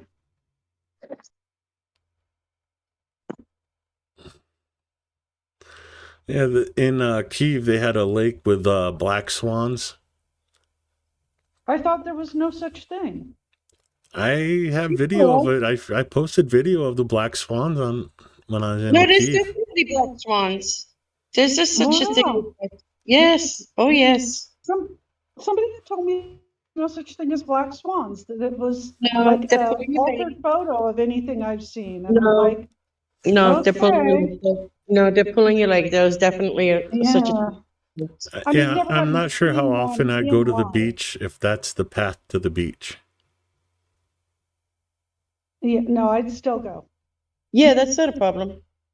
Yeah. The stairs down to my mom's beach on Daytona, there's a bunch of stairs like that. Maybe not as many, but close. Well, it's a problem for my knees, but I'd stop halfway up and, You just take your rest time. my that's knee. all. Yeah, And I mean, they got railing, so yeah. Well, yeah, no, and I mean, you get to the bottom and look. So pretty. yeah, That's a pretty affordable house for 5,614 US. that really is. Sounds like a bargain to me. I love the grapes. Uh-oh. I gotta charge my phone. I'll be back. See ya. But get back here. Every time I exit the viewing, it like tries to take me back to the center of Ukraine. But to give you an idea of where those houses are, right here, and there's the beach. Yeah. Literally down the street, and then you're at the beach. But that is Yeah, like this and little outlet up by Mykolaiv. Well, and that's really to be expected because most places, almost all beaches everywhere in the world, you're not going to get closer than a block to them unless you own grandfathered in property, because of a lot of countries just have setback laws now. They want their waterfront property to remain Public. Well, whether it's public or whether it's a private, they don't want anybody building right on the edge, right on the water's edge anymore, So unless you have that grandfathered in from, Well, I wouldn't want to be on centuries. right on the water's edge either, because you get a storm surge and your house is flooded. Yeah, exactly. Or at least, Ukrainian houses have basements, so So- at least your basement's going to get flooded. This one's a little more expensive, 110,000. Yeah, This is about what you'd pay for a normal house in America 20 years ago. Yeah, and that is out of my price range, quite honestly, because that wouldn't, how do I put it? Plane tickets aren't cheap, and I do have family here, grandkids here that are not looking to, their parents aren't looking to relocate to Ukraine. Yeah. So wherever I go, I have to make But- sure it's affordable to come back. I understand. I just wanted to see Yeah. how close to the beach it is, and right there's the beach down the Yeah. street and down the alleyway, and you're at the beach. Yeah. Yeah. But that's there's about so as many you drop other off, right? options. Like if you don't mind going up the inlet a little bit, a little bit south of no. Odessa. Oh, Oh that my one, okay, that one's out of. Whoa.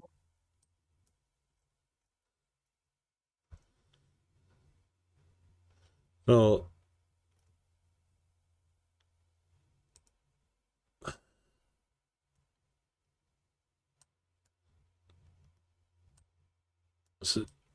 oh, that one looks like it's right on the inlet.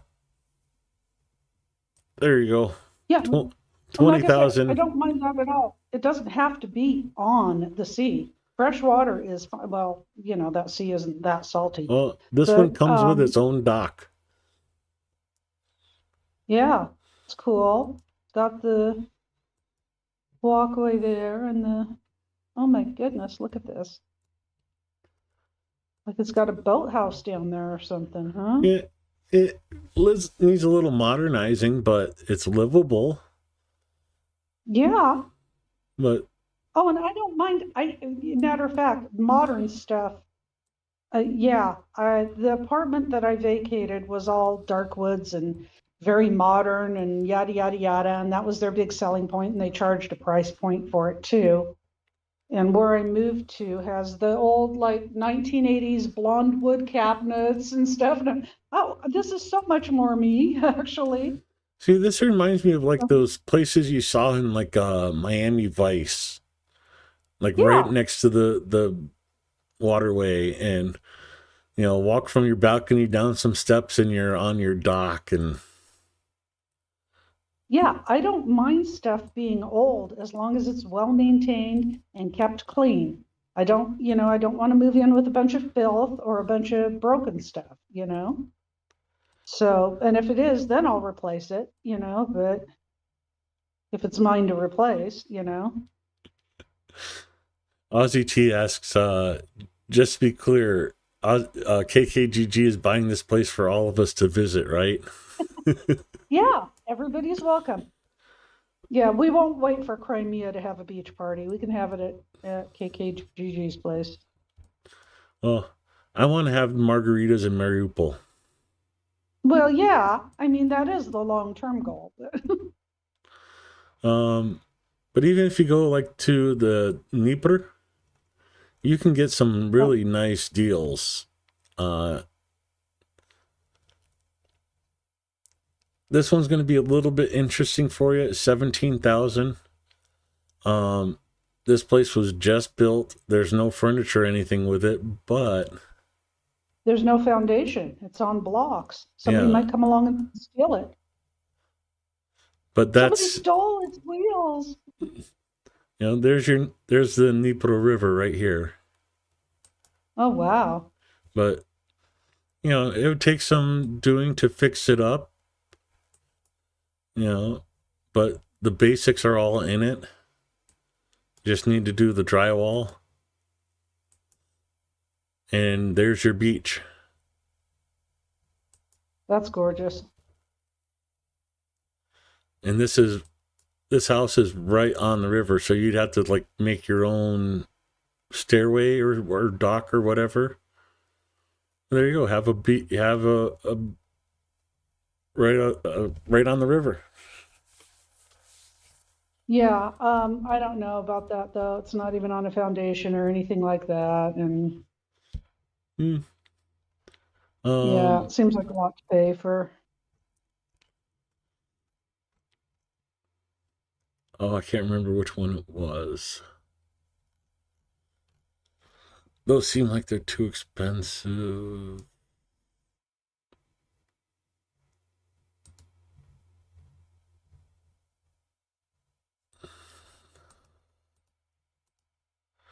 Yeah, no, I like that the 10,000 and the $5,000 property. I could just outright sell my house right now as is. Wouldn't have to do any rehab to it. And buy that, they'll have income property.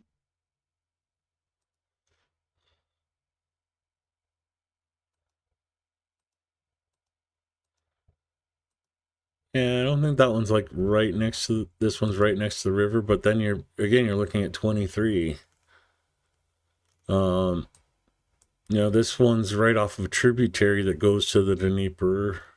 So there's tons of options out there. It's just getting out and looking. If you're really, really, really budget conscious like me, but you wanted to be next to the beach. Here you go. Yeah.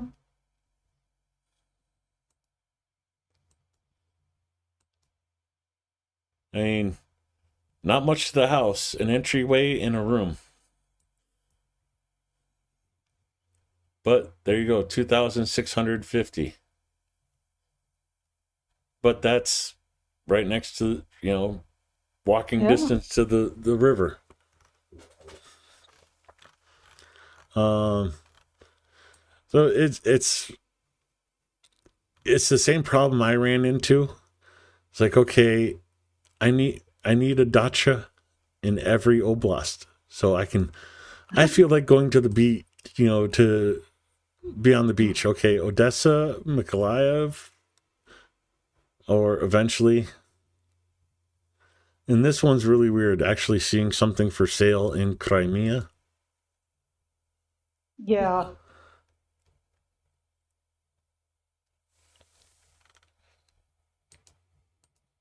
Yeah, and apparently this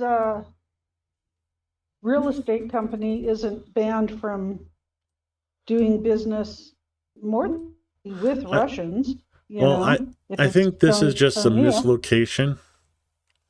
Because if you notice, it's the only one in occupied area that's for sale.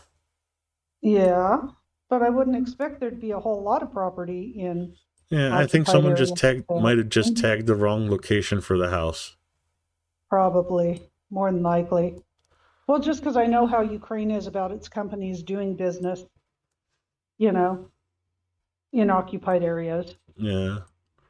Like, if you really wanted to be close to the front or buy a house for the guys at the front, here's a place in Kramatorsk. 15,000. Much as I would like to be able to do that, I really don't have, I'm not so Yeah, flush with money that I'm I get you on there that, but 15. Yeah, that's a little close to the front to try and sell to a civilian, I think, though. yeah, But no, like me, when I put the limit at $5,000 because that's like the upper limit of what I'm able to do. And you can see there's plenty of houses available. oh yeah, You want to go ultra cheap? There's a place for $819. yeah. Was that the one that you were looking at that looked like it had foundation damage and cracked walls and stuff like that? It No, was this just has plaster issues. You have to take down the Oh. plaster and redo the plaster, which isn't Oh bad. yeah, yeah. That's the one with damp damage. Okay. Yeah, you can see like the plaster's it's been abandoned, so the moisture's just got into the plaster and it's fallen off the roof. And you just redo the plaster, maybe sand the floors, redo the floors, and you're good. Yeah, I remember we were talking about that one after a stream one time and somebody was concerned about leaky roof and yeah, we talked about, no, it's just there's damp winters and they haven't had the heat running to dry out the air and yeah. Yeah, in a lot of the stuff you're going to find in the smaller villages where the prices are low like this is neglect issues because it's been abandoned for 3, 4, 10 years. Yeah.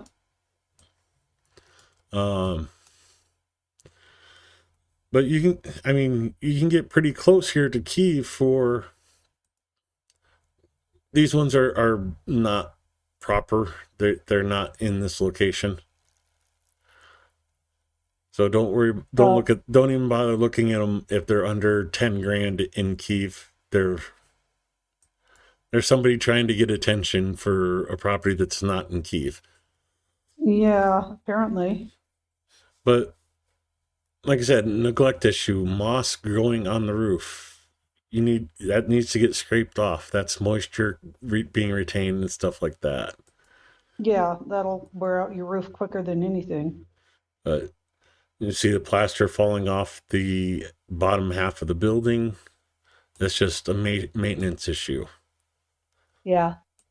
So a lot of this kit is just needs to be maintained, and it hasn't been for a long while.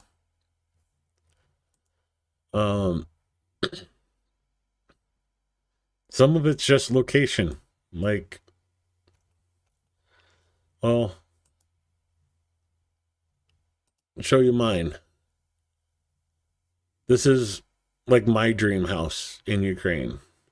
Nice hill in the background. There's a river not too far by, not too far away. A little pond for fishing. Chickens running around. Nice decorated brick house, brick barn, brick summer kitchen. I love brick. Leave me alone. I'm not arguing with you at all. Oh, not I. Remember, we're still streaming, so there's people in chat too. Yeah. People are still living in this, but there's no electricity to it. There's no gas to it. Electricity pole lines are right there. You could see them. There's just not electricity ran to the house. It's a cheap fix for, in an American's mind, it's a cheap fix to run electricity to the house. But for the average Ukrainian, it's like a year's wage for them to put electricity in a house.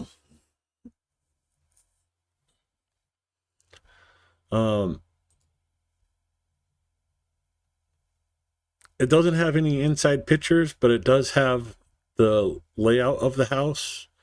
Like, this is the entry point, and you go into from the patio to the center room, the kitchen, bathroom off the kitchen, 2 other rooms up here, and then the big room here. And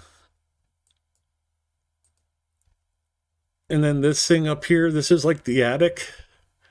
Usually this isn't insulated. This is just like where the roof normally is. But like, it gets turned into, as the family grows up, like the teenagers' rooms. So like all the teenagers get put up there so they have their own little private space.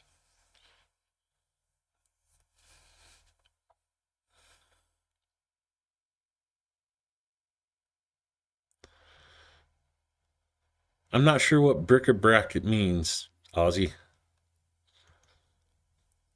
But yeah, it's a nice place. It's like my dream home, but it's at the very, very top end of what I'd be able to afford, and that's probably a year or 2 down the road I'd be able to afford this. Yeah, so no fixer-up money in the budget there. Um, Not for a while. well, see, that's the thing, that it's like I could go to Ukraine and rent an apartment in Kyiv for about $200 a month. I'd be able to save up like $1,000 a month while I'm there if I just go there and live like a normal person. So I could save that up in 6 months, easy, if I watch my budget and don't donate and just save up for it. So that's easily doable for me if I'm there. If I'm here, I can only save like $100, maybe $200 a month. So, Yeah.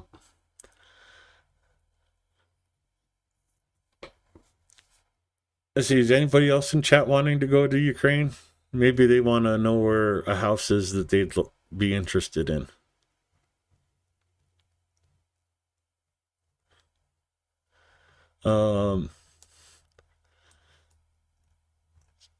See, one area I think you would like, KKGG, just because I like it. And let me just clear out the cache filters. This is Belgorod, like inlet or reservoir. I can't remember the exact name for it. Let me grab Google Maps.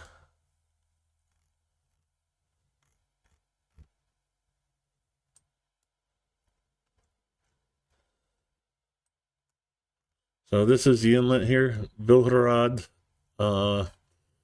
There is this cool old castle right on the shore. Wow. And they have like little tours that take you through. They have what they call excursions, where you go and have like medieval luncheons or overnight camping with ghost stories and fairy tales, and it's Oh, a yeah, really no, cool that doesn't place to go appeal to the visit. Renaissance fair goer in me at all. Yeah. But yeah, it's just a really cool place to visit, and they're working on restoring it in some areas. And Wow. let's see if I can. I need to zoom in more.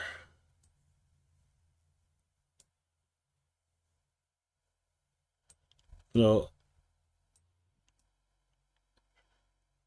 yeah, it's this neat place. Nice park. Well, that's like the park that goes around the outer wall. Yeah. So like this Oh, is the wow. outer wall of the castle, and then you have the inner Uh-huh. wall of the castle, and there's this little park here, and you see where they're doing the restoration of the old settlement. Oh, yeah. So you have your medieval ties, you have your archaeology, and then you can go have, go to the cafe right on the lake. And is this in the southern part of Ukraine? Yeah, this is, well, let me zoom out. So this Okay, is right here, I'm told. Odessa, Yeah. and Oh, give you an idea, like, right here's where that castle is. So like in town is going to be pricey, but you go just outside of it, and it's not bad. And some of these houses are really cute. I love the doorway. yeah. So that's your entrance on the street. Got a little bench outside to sit and talk to the neighbors. Mm-hmm. But then bathroom in the house is, it's not a very common thing, but having that is always a nicety. Yeah. But it's like a typical country house, but you're right by That's the a nice one, beach. I Ukrainians and their chandeliers, I love them. right? They always have like the most interesting chandelier that you never expected to see in such a house. But I Yeah, mean, and looks like they have a split system, at least for their AC, if not the heat as well. yeah. Um, I'm not sure I like having it that close to the fence. I'd put a cage around that just in case. But ooh, and every time I do that, it goes and zooms out and goes to the center. And I mean, you're not that far from this area. If I go, well, let's see. Melora.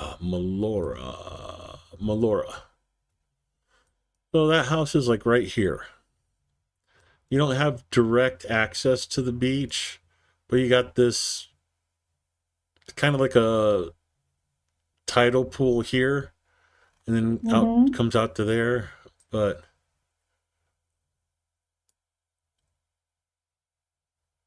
give you an idea what it's like. You can always spot the Ukrainian churches. So the house is back there somewhere. And you just, come out and there's the lake.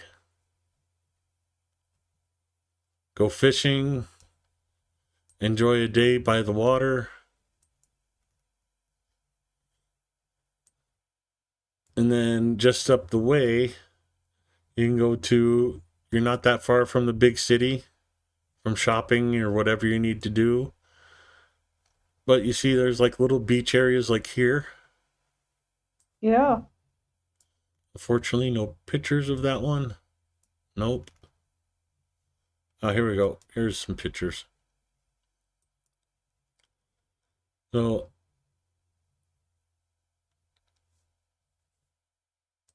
this is, I guess, an old house that's Oh, look an at old that. manor house with a painting still on the wall. Yeah.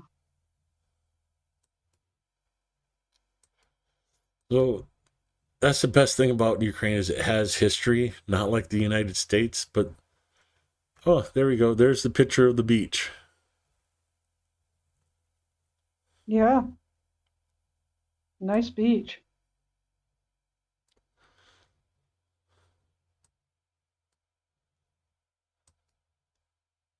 Oh yeah, that's apparently that's what the manor house used to look like. And that's it today. Yeah, and tomorrow it'll be gone entirely, so Well, and that's see it this while is you the nice thing can. is like people in this area care about the history and they're trying to Yeah. save things like this. But Yeah, but all that is exposed to the elements, so yeah, not gonna. well, and look how close it is to the water's edge. Yeah. If that's the thing that's unfortunately all too common in Ukraine, you just need somebody with money to invest there, and you can make such a cool place. Like building that up and turning it into the main part of a hotel room. Restore that for that. Build little bungalows and stuff along the beach here, and you can already see you got a sandy beach, and this could be a nice little summer resort place. It just Yeah. needs investment. There's so many little places like that just need a little bit of insight and ingenuity and cash behind it. Here's another thing you might like along this place. They call it the Dniester Grand Canyon. There's the button.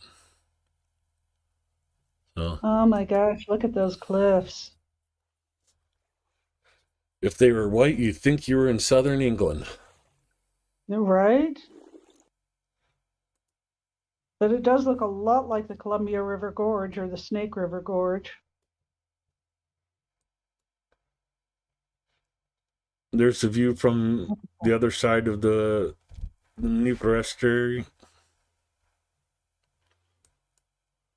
Yeah, that looks like Yeah, Columbia be River careful Gorge in walking. Central. Right. My horse tripped. There was a hole in the ground. Oh, beautiful. But this one, Yeah, look at that sunset. mm, this was one of the areas I originally looked at moving into,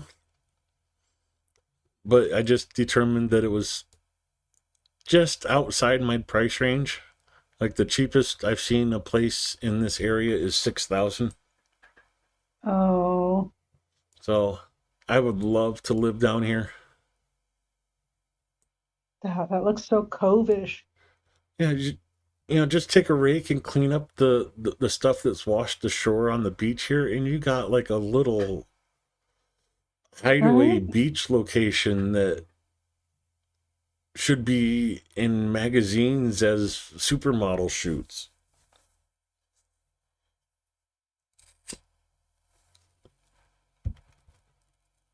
Yeah, my gosh.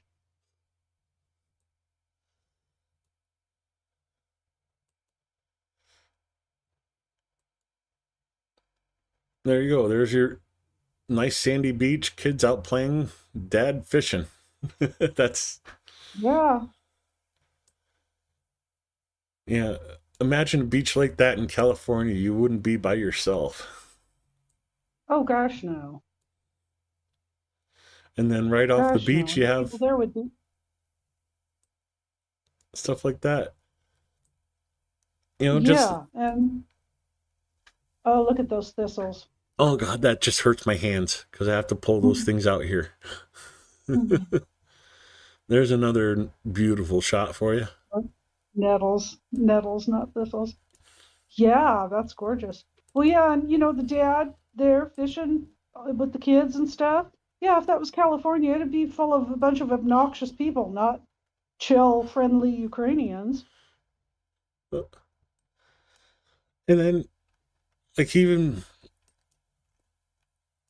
so, the other thing that really interests me in this area, there's a wine center right here that basically ships Ukrainian wine all over the world from this location. Okay, I'm sold. I'm sold.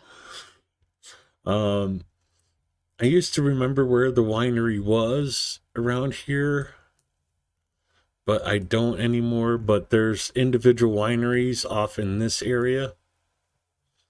I can't remember exactly where they're at, but there's like 3 or 4 wineries in this area. You go over here northwest of Odessa, and there's another 2 wineries here. And then up here, there's another winery. I can't remember exactly where either, but Yeah, with a wine culture almost as ancient as Georgians.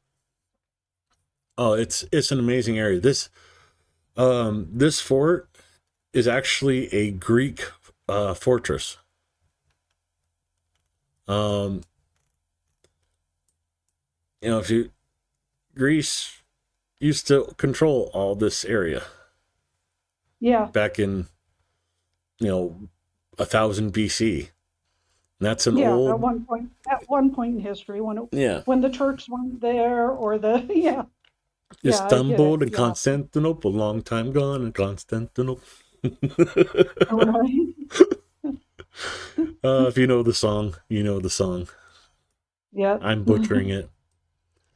And that's the thing that kills me. There's such history in Ukraine, and Russia has been trying to hide it and wipe it out for so long that a lot of it's been lost. Yeah, well, so here's the thing, okay?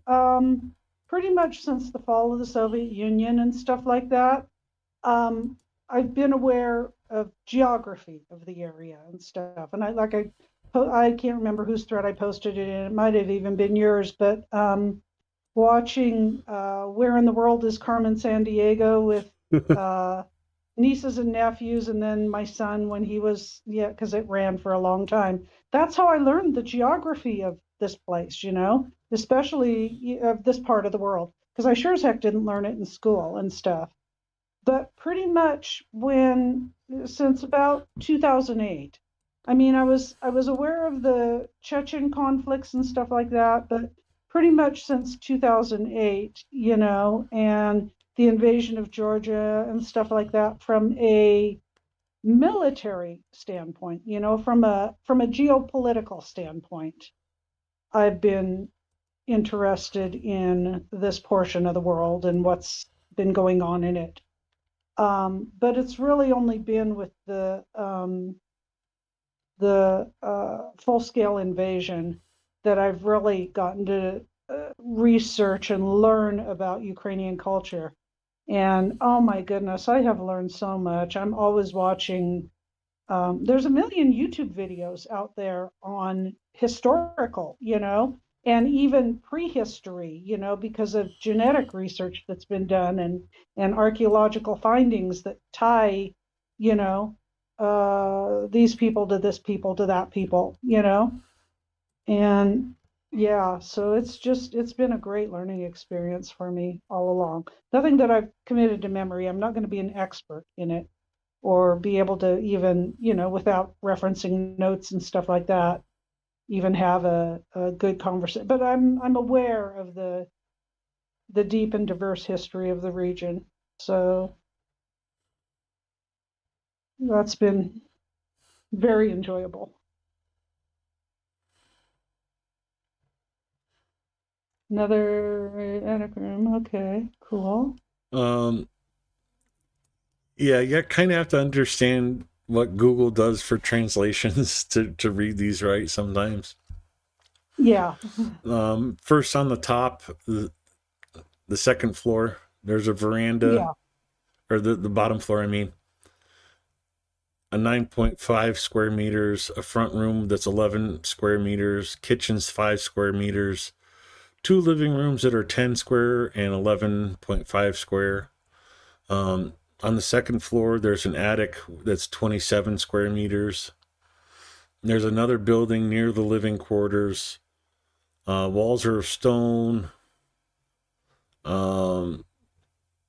Electricity's to there. Heating with wood stove, well water. Documents are in order and privatized, so that you don't have to do anything else with this land. All the paperwork's already done. That's an important thing. Yeah. Well, the other important thing too is it's not just an attic.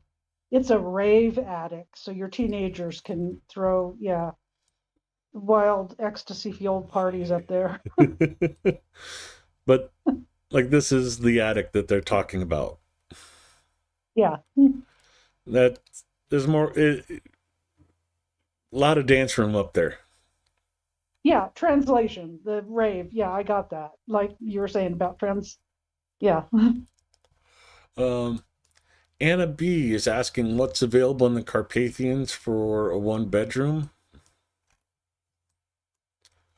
So Yeah, let's go.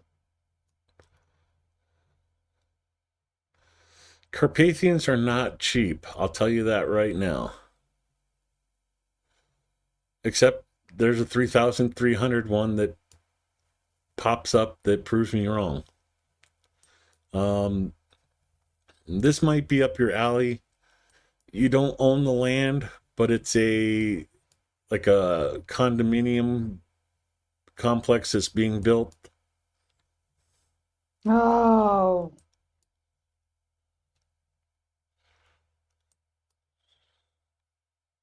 I hate that.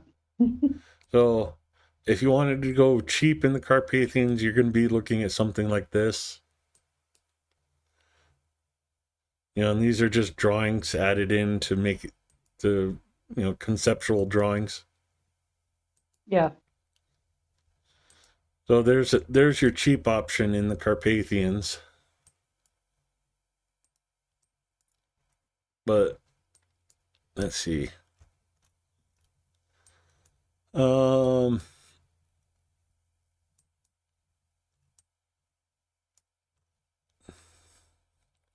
Let's limit the price here so we can actually look at something that's reasonable.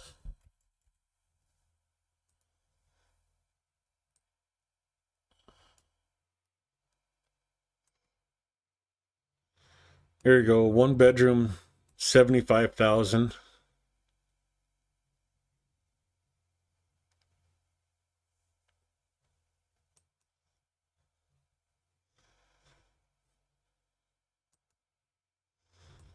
Again, this is a really nice place, but it's one of those condo things where it's a bunch of the similar houses put together. Not quite for me. You come in down in this area, you'll start to see cheaper stuff, but it's not as dramatic of places. But here, this one looks good. Nice snow. Looks like a nice fall picture, rolling hills with the mountains in the back. So the main house, one barn, two barns.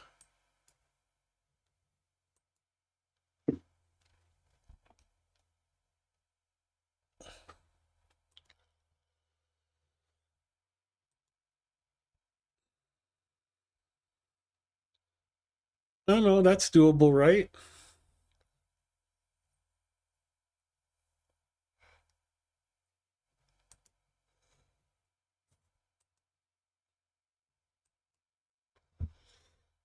See, I don't know if my knees would survive living on a slope like that.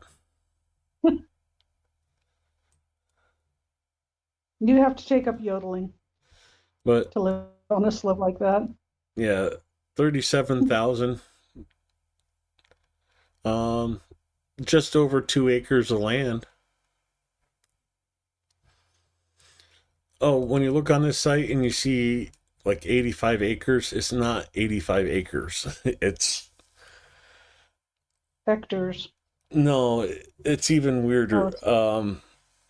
They do it by 100 square meters. In Ukrainian, it's called sotok. That's right. So if I go back to, well, Russian, sotok, so it's 85 sotok, which is 8,500 square meters.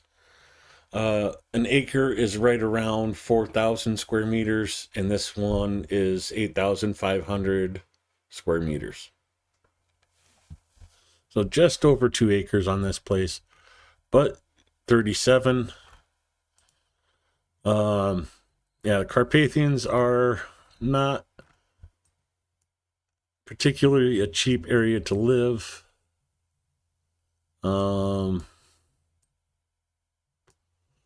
Here we go, 30. This is one of the cheaper ones I've seen.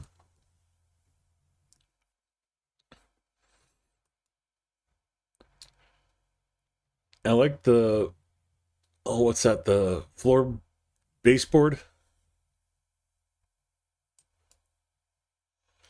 And I was telling you about the built-in cabinets in the walls. Yeah, those look to be real wood. Real wood floors. This place looks pretty good for 30,000 in the Carpathians. Oh wow, look at that fireplace. Well, That is amazing. so like your wood goes in here and that heats up this entire wall, and this wall not only heats the house, but you see the pipes that go in it for the water. This will heat the water to go around and heat the rest of the house. Yeah, the radiator. Wood storage boxes, and then the ash clean out. But like this is your little cook surface in here, so you could bake bread or pizza or whatever. That's cool. That is. And gorgeous brickwork. I love the chandelier. Oh, wow.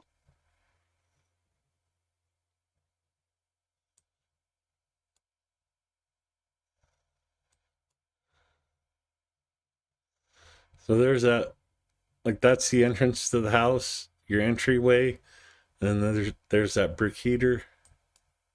Oh, no, it looks tile. Wait a minute, there's a sheen off of it. Yeah, it's tiled. Okay. Yeah, unfortunately it's not all brick, but it's just tiled. Okay, well, gorgeous tile work then. It looks like 2 beds pushed together. Or maybe it's just how the sheets are overlapping.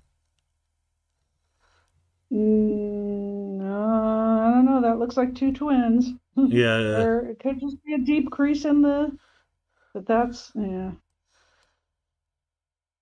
That Here's an wallpaper is outside picture amazing. for you.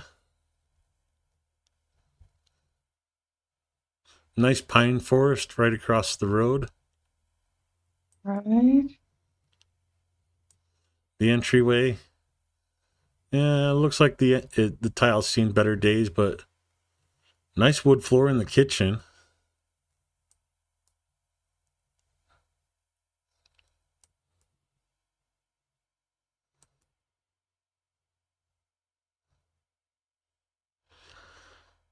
Oh, maybe that is a different. Maybe that picture was from the kitchen because there's the kitchen cooktop. Yeah. Looks like it got a little hot and the tiles came off that section.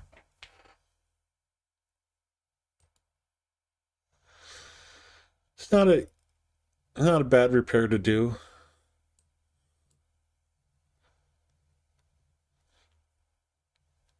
I like the fence outside and the double windows.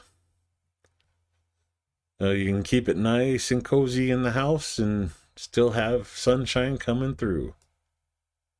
It reminds me of my grandmother's place when I was a kid. She had a log house up on Mount Spokane. Bathroom in the house, that's always a plus, especially in the Carpathians. Because there's not central heat sewer system up there at all.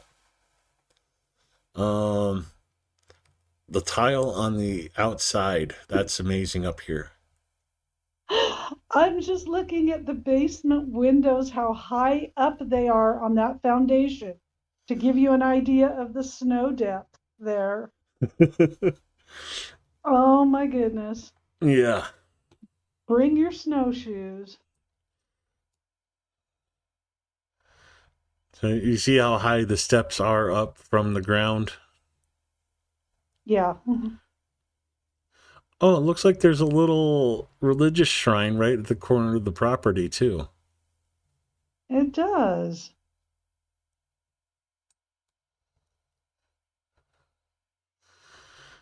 So, oh, maybe the windows are up that high because it's built into a slope.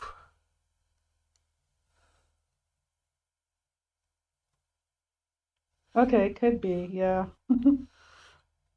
Oh, other important thing to note, look at the woodshed that's there. Yeah. There's a little bit better picture of it.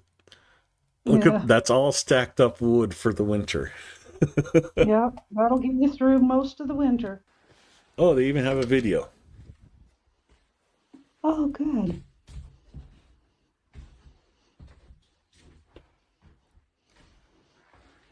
Kitchen jet right off the entryway. You know, a lot of room to expand out the kitchen if you want more counter space.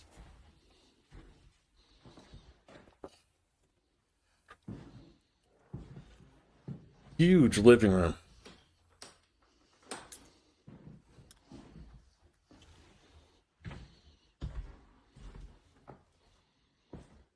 And the chandelier in the wood room. Okay, there's where that fireplace is at. Okay. There's the bathroom.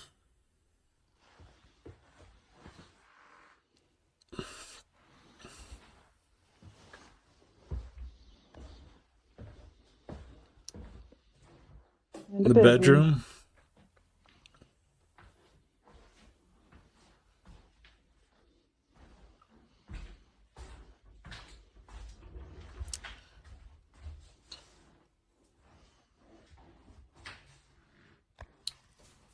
Oh, let me back that up.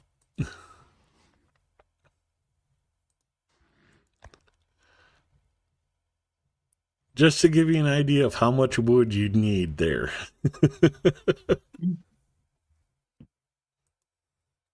And it goes back to the beginning, but that's not bad for 30 in the Carpathians. That's a pretty nice house too. Yeah.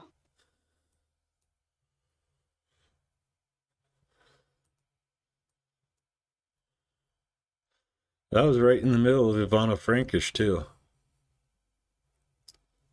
Well, here's one for 14. I like the other place better just from the picture already, but you can tell this place has been empty a while because the siding's coming off. Yeah, things are like those, the sashes don't look, they look askew.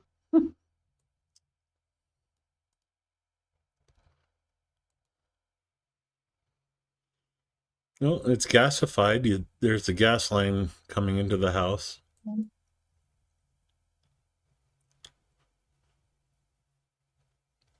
The Yeah, the chandelier. interior, What was the that? interior looks like it's in good shape. Oh, yeah. But again, the chandelier. Yeah, I got to point out the Ukrainian chandeliers. They're amazing. Yeah. And again, oh, how would you like to cook on that? I have.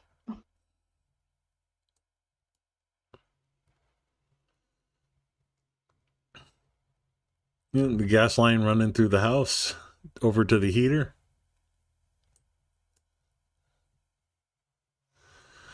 The well needs some work. But it looks like they have a pump in the well to pump water into the house. Yeah, when it isn't frozen.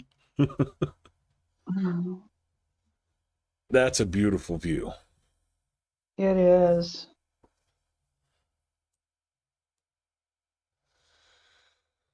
Okay, so here's the entry, little storage closet, small room, like the living room, kitchen. Okay, this is weird to figure out the layout.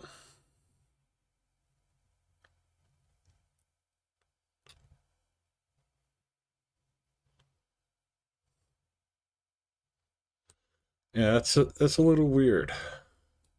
Definitely an irregular shaped lot. Yeah, but that's going to be like normal for mountains because your Yeah, property is contouring to the mountain. yeah. And slides out back to the middle. um,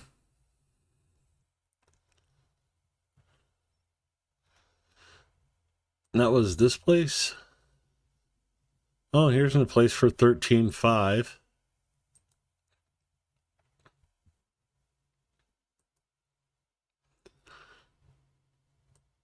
So this looks like a box with windows.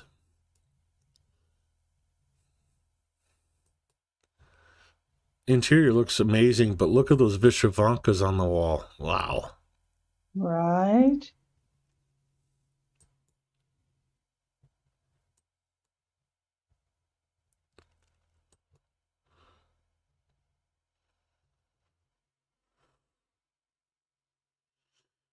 Yeah, it's a normal thing to just drop a like a small water pump, like a sump pump or something like that, into the well. And you pump it into a tank up in the attic, and then the water in the house is gravity fed. Yeah. Adam was asking that in chat. Yeah, but without heat tape or something like that, when it's at surface, it's going to freeze in the winter. Yeah, it you need to like properly bury that or something. Yeah. Um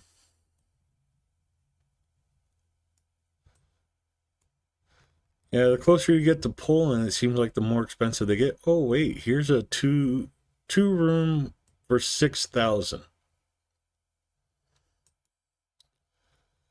So the cheap route in the Carpathians.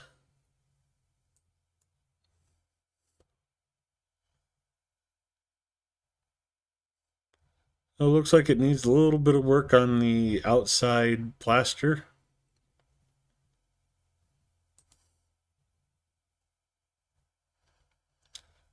Ooh, that little bridge over the creek scares me.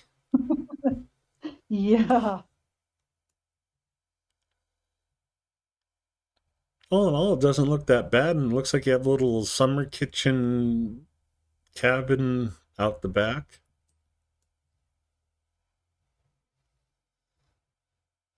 Yeah, it definitely needs plaster repair.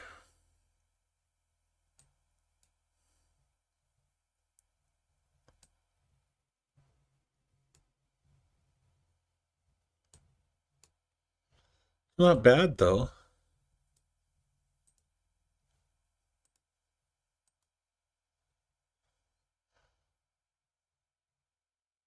How big's the lot on this?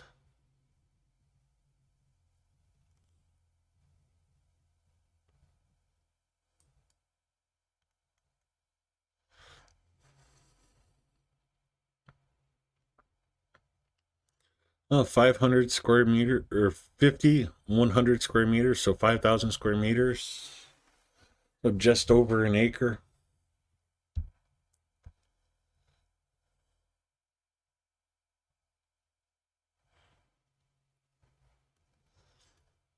That's not bad for $6,000 in the middle of the Carpathians. Yeah, and bridge not, bridge aside, that little gully area with the creek there, that's like that. Yeah, and that could be remedied fairly cheap. You have to Yeah. remember labor's cheap in Ukraine compared to the States. You might just need that. It might just be like a pipe running underneath there, and they put gravel over it, and the gravel's worn out over time. So you just might need to haul in a bunch of gravel to fill that in. Something I'd definitely look at before buying, but from the pictures, it doesn't look that bad. I just wish there was pictures of the inside.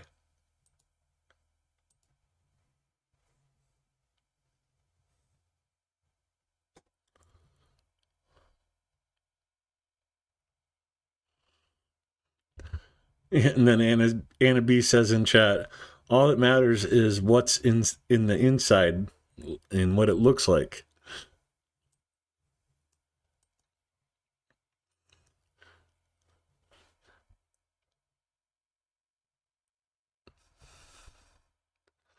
It looks like there's a spring that they put a pipe to for like horses and stuff.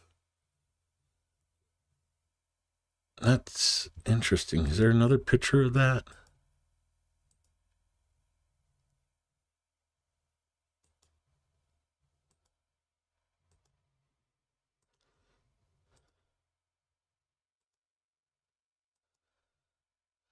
Yeah, that's the only Well, it looks picture like, that shows it, but right here in this bottom corner, you see that pipe that comes across the little ravine.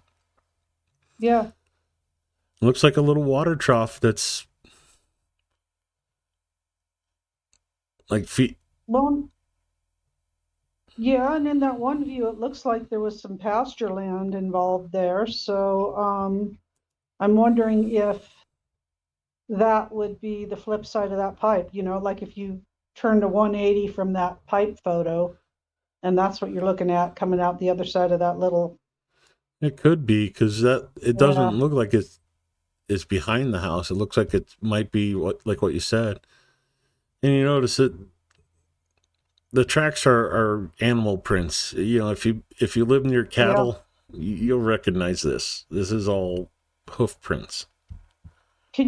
Is there a Google Earth aerial view of that lot to see what's, I'd have to try and find it. oh, yeah, don't do that. I didn't know how closely geolocated those pinpoints are for the real estate things, so,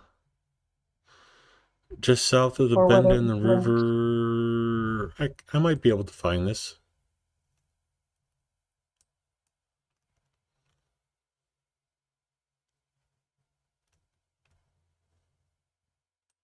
Yeah, too bad they don't link those pinpoints to Google Earth. Okay, the view's up there.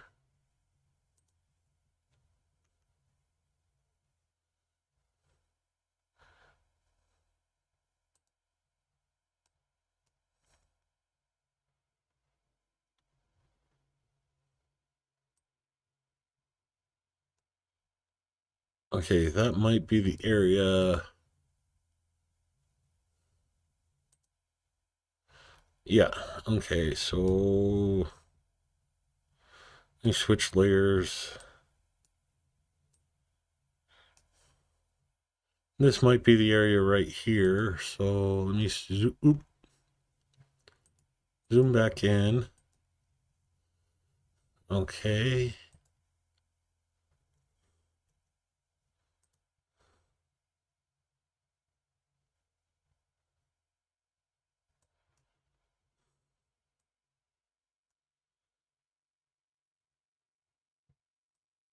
So somewhere in this area right here, because you see how the river scoops around. The river starts scooping Yeah. around. The little ravine right there Yeah. is this little ravine right here, I think.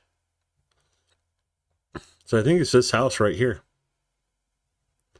So yeah, that pasture area is right here. Yeah. There's that little water trough and the Yep. bridge across. So yeah, that's the house right there.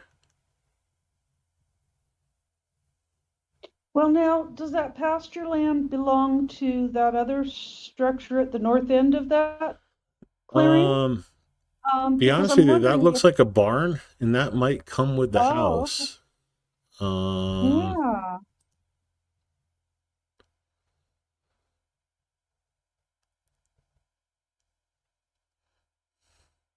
yeah, shop.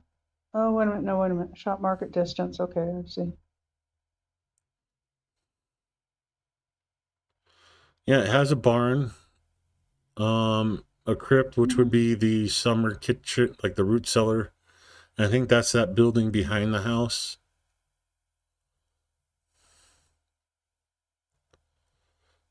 So I'm thinking this is all owned by one person and they're just selling like this part of it.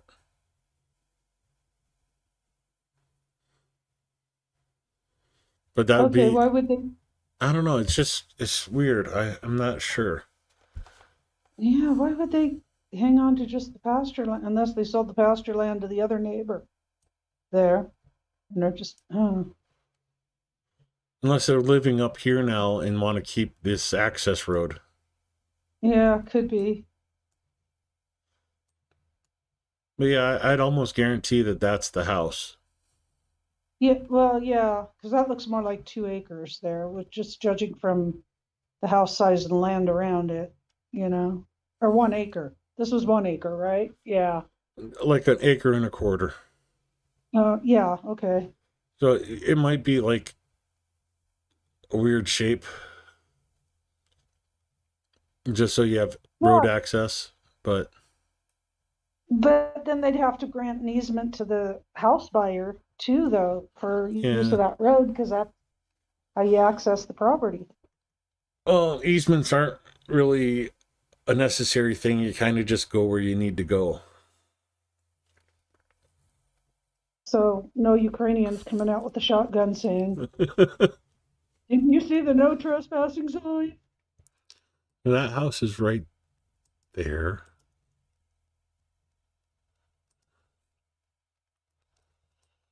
So let's see.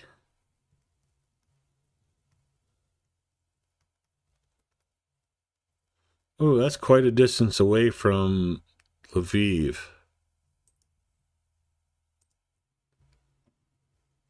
Yeah, so it's about a 2-hour drive to Lviv. But you're right next to the Polish border.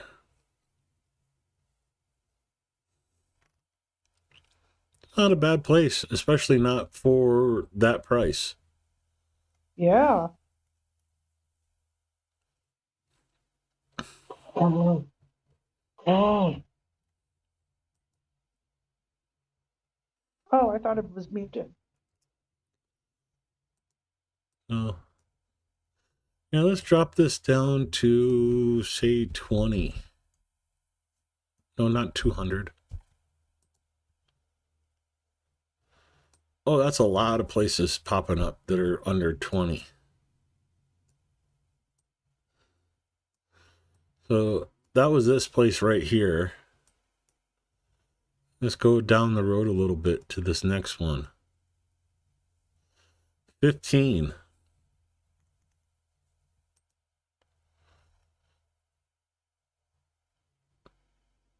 on stilts. Oh, the barn's looking a little relaxed. Yeah, yeah. But it looks like they have a pump house for their well, so that's nice. Yeah. That provides some insulation there. I'm assuming that's what that was. Oh, okay. I like this place a lot better already. Does it come with riparian rights? A pretty basic house, 2 rooms and a kitchen.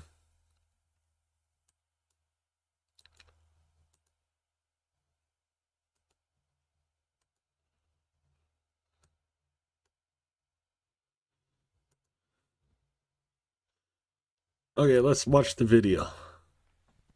The cow right out the door. Don't need to mow the And it has- lawn. They got that taken care of. And it has a metal roof for the rainy season. Mm. Nothing like hearing rain falling on them, as long as it's not like, monsoon rain. Oh, check out that But cooktop. that's pretty cool. Flapjacks, anyone? You know there's electric because I see the electric plugs. Yeah.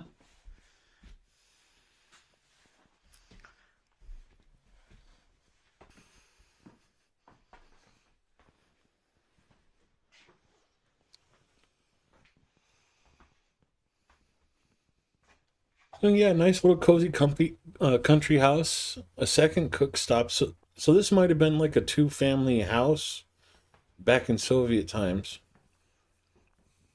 I couldn't imagine.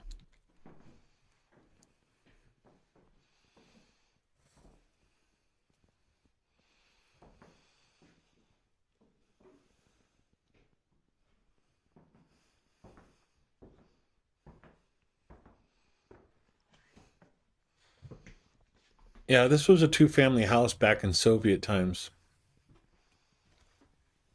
I'll show you on the layout of the house when we get back to it. Did they just have like really small families, or did they just like Oh no. really, really like each other? It didn't matter if they liked each other or not. Like this is the entryway, and one Okay. family was in this room, another family was in this room, and it was a shared kitchen. I see it. Yeah. So like this doorway wouldn't have been here. So it would have just been these 2 entry doors, this doorway, and these 3 doorways here. So, a kitchen, one room, and then the entryways. Well, and I guess it kind of makes sense because, if people start getting on your nerves and you need a little space, well, hell, just go outside. You got all the space in the world. Yeah, you'll see on some of these ads where it says they're selling part of a house. Yeah. A lot of these places are still like that. So if they're selling part of the house, you get like one room and you're going to share that building with somebody else. Well, and I didn't see a bathroom. I wonder where the outhouse is at. I'm wondering if that's it. I would hope not.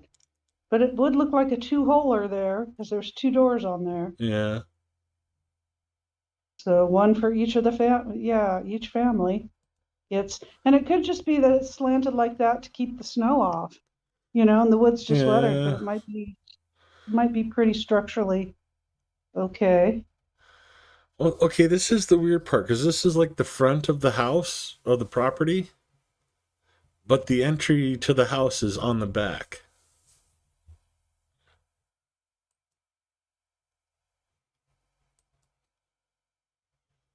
It's a little weird setup, but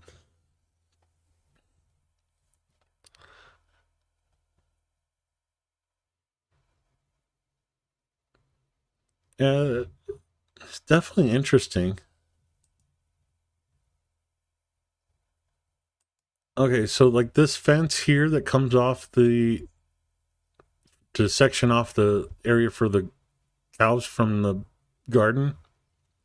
Yeah, So you see this piece right here?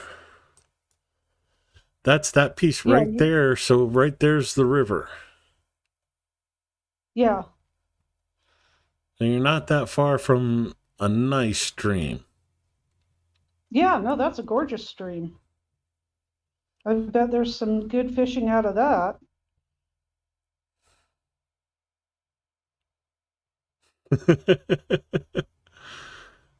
Hey, pigeon. I like this place, even though it needs some work.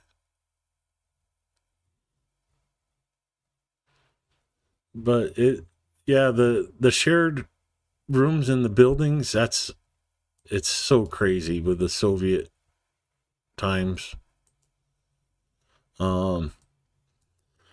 My friend in Kiev, Elena, um, her mother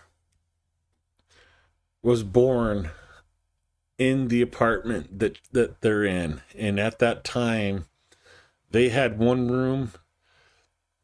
Another family was in the other room with the balcony in the middle, and then they shared the kitchen and bathrooms. Yeah, I don't know. Growing up in America, and having just a very limited American history, just the whole concept of, feudal, yeah, and the disparity in how the classes lived and stuff like that. Because I mean, as much as we'd like to think America is,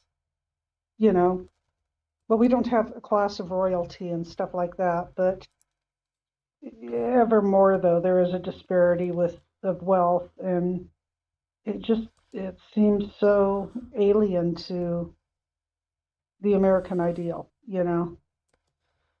So to know that that's just definitely part of the human history.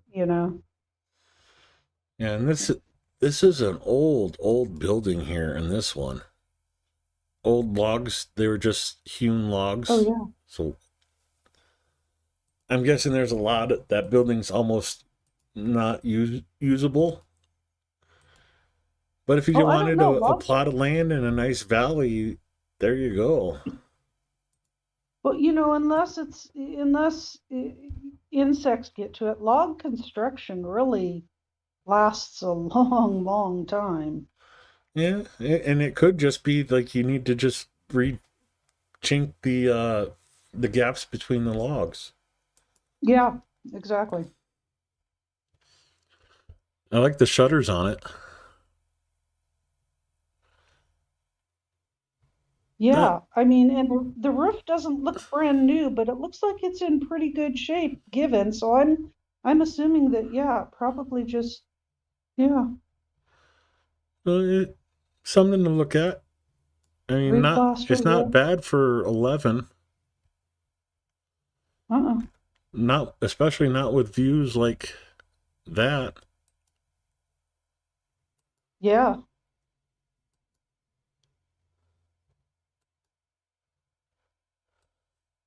Were there interior pictures? I didn't notice. No, there's no interior pictures, just Okay. but heck, I could spend my day sitting on the porch looking at that. Sure wouldn't be walking around those slopes though, that's for sure. But that's a neat little area. I'll have to look more into that because all the houses we looked at so far have been like right in this area. There's one more a little bit closer to the Polish border for 11,000.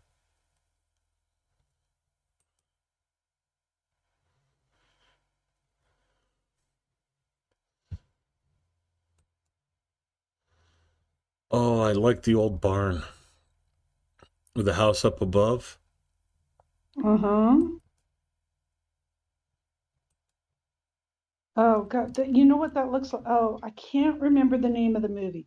Ah, it was a few months ago. My sister was in town and we were over at my dad's and we watched this movie. It was all subtitles, but it was filmed in Poland. And it was a funny movie. It was just a good movie. Yeah, you see the old haystacks, or I shouldn't say old, but old style haystacks. So they're cutting Yeah. this for hay. They just put a pole in the ground and throw the hay up. Just, Mm-hmm. but that's a beautiful view. It is.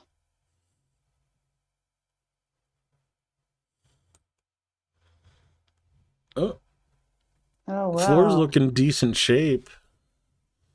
Maybe just a Yeah. sanding and a restain. Cooktop looks in good shape. They got the newspaper on it, protecting it so it doesn't rust. Mm-hmm. The house heater. And then between the two barns, it has the outhouse for you. Okay. That's a pretty weedy walk to the outhouse. I think I'd be, I Oh, don't know, I'd buying have some goats. pavers. I'd have goats. I think I'd buy some pavers even, put down something to make that walk a little more level. Well, yeah, the main entrance to the house, and then off to a side room, living room, and then the main bedroom. This is all the heater right in the middle. All the paperwork's done. That's good. Yeah, having this paperwork already done is such a. It's just amazing to have it already done. Well, and Um, especially being a foreigner purchasing, it's almost a necessity. it took. I mistakenly bought one house for my other project that did not have the paperwork done. Oh, dear Um, God. Bought the house, paid the guy. The guy signed over the contract, and then my buddy that does all this had to go and get it privatized.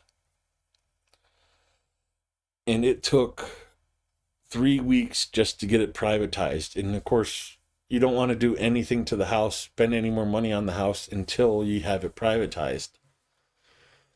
So like for a month, I'm paying, people are just sitting there going, can we get moving on this house? And that was there in Ukraine? Yeah. Yeah, Um, well, and especially if it was remote at all, I know that they're trying to deal with large scale corruption, but the little small petty, oh yeah, gotta this was in pay like the middle of somebody. nowhere between Kiev and Venezia. Yeah, I can only imagine how you had to supplement somebody's salary just to get them to act on something. Mm. Yeah, it wasn't that bad. It was just time. Okay, well, the village council has to approve this, and they're not meeting for a week. The village council looked at it, and they have some questions. I need to go back and look at the property to answer those questions. And it's like, okay, but then they're meeting in 2 more weeks. And it's like, it's just red tape stuff, but it took a while. Yeah, well, at least they didn't meet, um, quarterly. Yeah. I like those views. That's a nice little area. Yeah, that really is. So if you're looking for a cheap area of the Carpathians, this little section right here seems to be decent pricing for the houses. And let's look at this one, 12. Okay, I'm already liking the house. It's much better than the houses we've seen so far. Oh, yeah.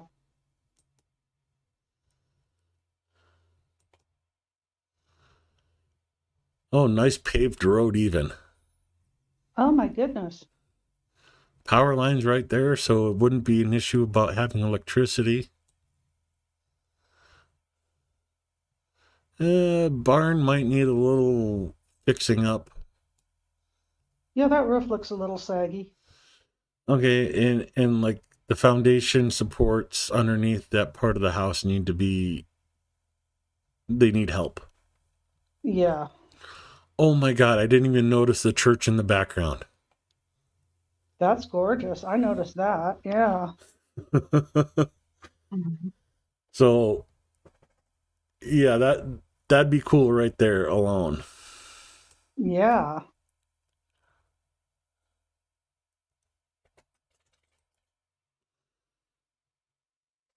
Oh, I like the blue for the walls. That's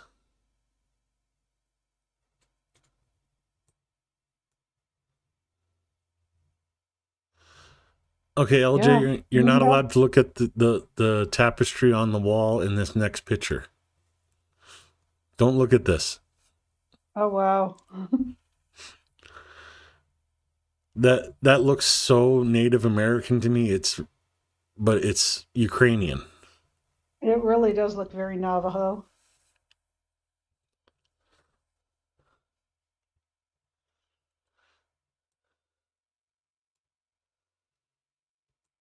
This lady definitely liked blue and red.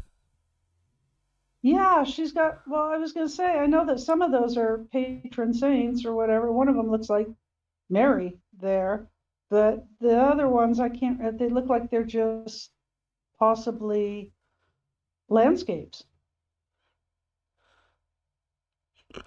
Oh God, you see LJ in chat? I didn't. What's she on about now? It's just like I with a bunch of eyes. Love.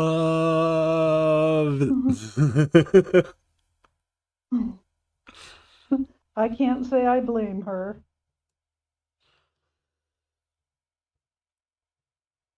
Oh, even the heater looks nice and well taken care of. Yeah, that's a heck of a price for that property. My goodness. So there you go. This is your summer house when there's no snow in the hills, and then you go to the Mykolaiv during the winter. No shoveling snow for you. Yeah, right? Plus, I'll have, hire somebody from the village. Yeah, can you come help close up my house for the winter?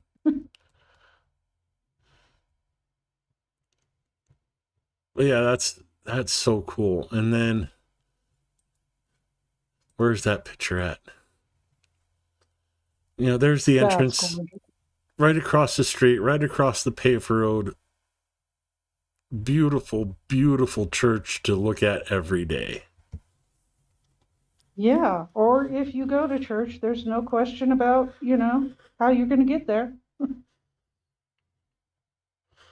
Should I walk or skip? Right?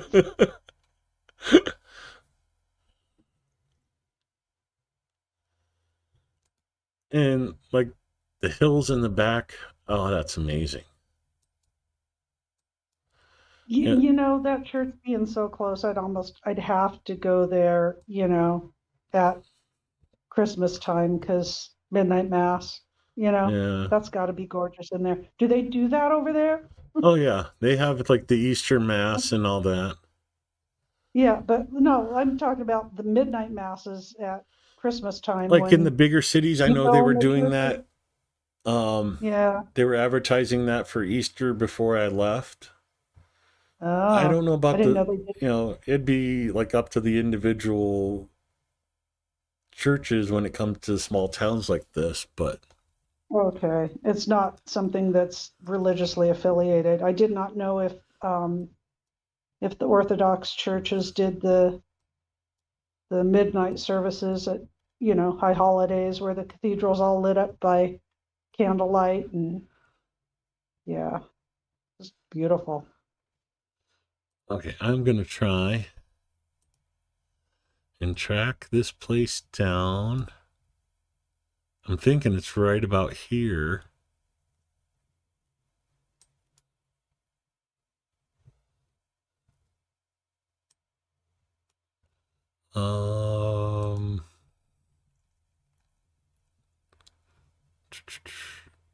Weird squiggly road. And up the straight part of that road. Okay, weird squiggly road, up the straight part of the road. Nope, that's not the Look for that location. church.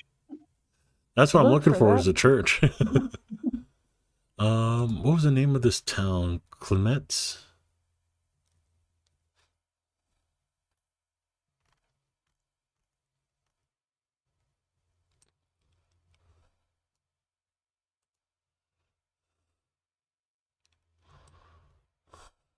I wonder if Google Earth, if you did a search for church in Colette or whatever the town, Oh, that'd take you to the spot.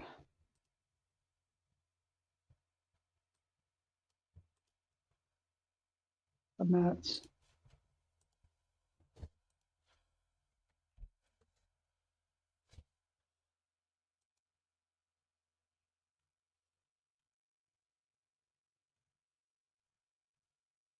no, that took me away from it. oh, Okay, so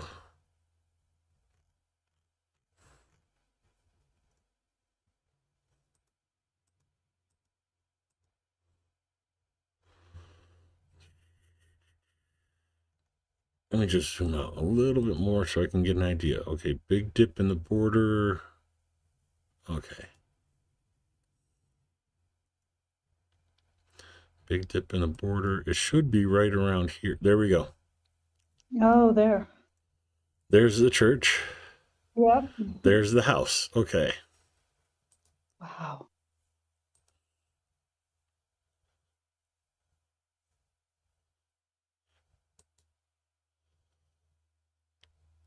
Wow. A golden roof too. So that thing shines on a sunny day. Oh my. Yeah, just even tin or copper cupolas will, but oh my gosh, the gold.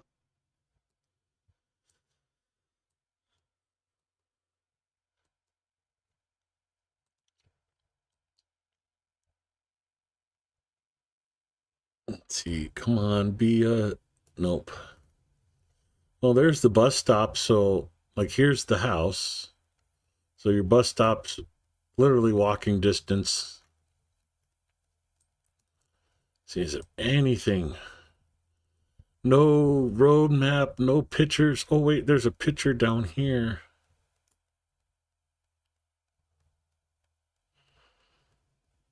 Oh wow. A cool monument that's not that far away from you. Yeah. And how's that for a view? Oh boy. Oh, that's gorgeous. And look at that stonework. Those cobblestones are just amazing. Or I guess those are flagstones, not cobblestones, but wow. Yeah, talk about rivaling Montana for the name of Big Sky Country. Right? So let's see. Go that way. So like the village is back that way. Oh no. So yeah. I'd love to see why there's switchbacks here. Yeah. but I think I know why. Lean to the left. Lean to the right. Here's another memorial right by there. Oh yeah, that's I was gonna say that looks like an entrance to a cemetery or something, but yeah.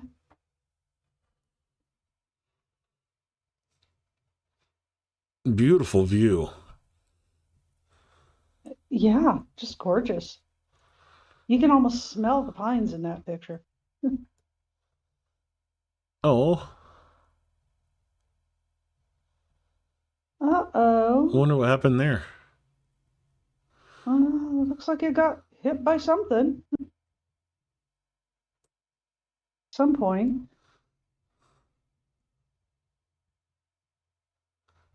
What does the sign say, Conti?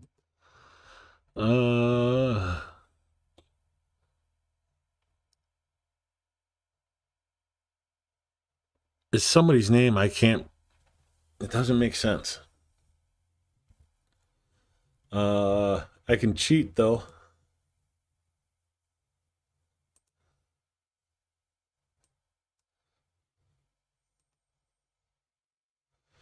Memorial to the soldiers of the Carpathian Siege. Okay. So that's what this is. Yeah.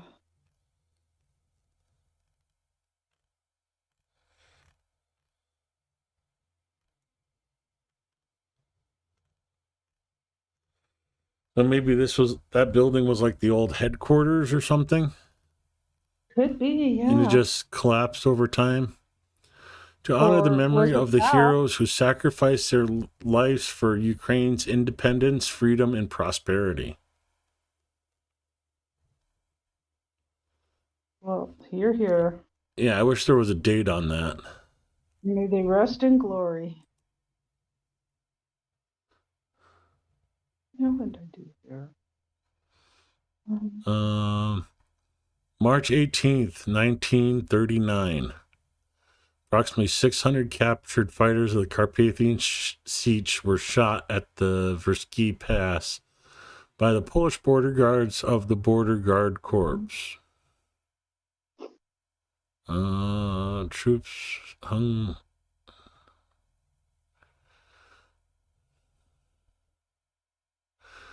The defenders of the Carpathian Ukraine were opposing to the much more numerous forces of the Hungarian army. A significant number of siege soldiers were captured. After the brutal torture of prisoners in the amount of about 600 people, mostly Galatian, were brought in several columns by Hungarian, I'm not sure what that's supposed to say, at this pass and handed over to the command of the Polish KOP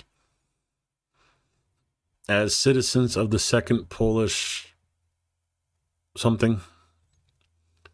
Executing the order of Polish Marshal Rydzmigli to open fire against the soldiers of the Carpathian Siege instead of not capturing them. Polish soldiers, in violation of European Convention, shot prisoners near the villages. List the villages. During the period of 2008 to 2015, specialists of the Memorial Search Company, Dolia, in the course of field research, found evidence of the crime. The remains of the executed Sich soldiers nearby the villages of Zerbachi, Lazi, and Shinyanki. As of today, 22 remains of the executed fighters have been found and exhumed. They have all been reburied with military honors at this site. Additionally, searching process is being continued. Not anymore, unfortunately. In 2016-2017, the memorial complex Heroes of the Carpathian Ukraine was constructed at the expense of Lviv Regional Council and Lviv Regional State Administration. Eternal memory to the fighters for the liberty of Ukraine. Okay, this place just got added to my want to visit list. Yeah.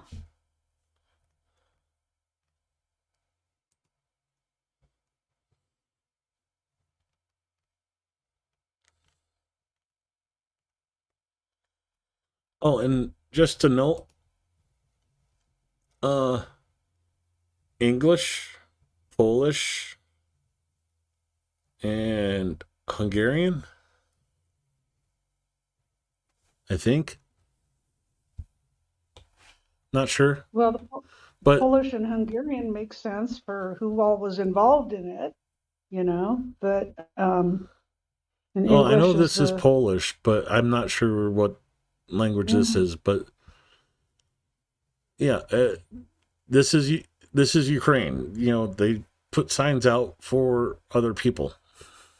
yeah, very inclusive culture. you know? not like Russia So- where you get smacked in the head for walking down the street speaking English. Yeah. Hell, you get locked up for holding a blank piece of paper. Oh, so it looks like the crosses are blank for people that haven't been found, and then they fill out the information on people they have uncovered. So even the people that haven't been found yet are at least they're, yeah, Being it's recognized. acknowledged. Yeah, recognized. Yeah. Wow.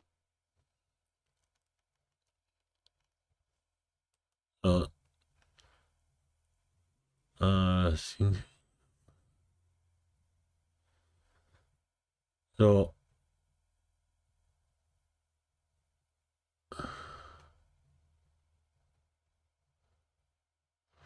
one of the memorial plaques.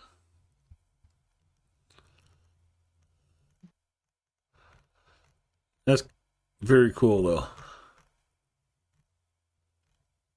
Yeah, very cool. It still doesn't explain what this building is, but I think it was like an old headquarters or something. Yeah, that would totally make sense.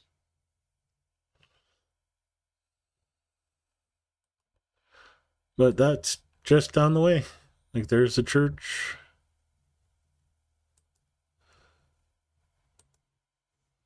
Let's And, see.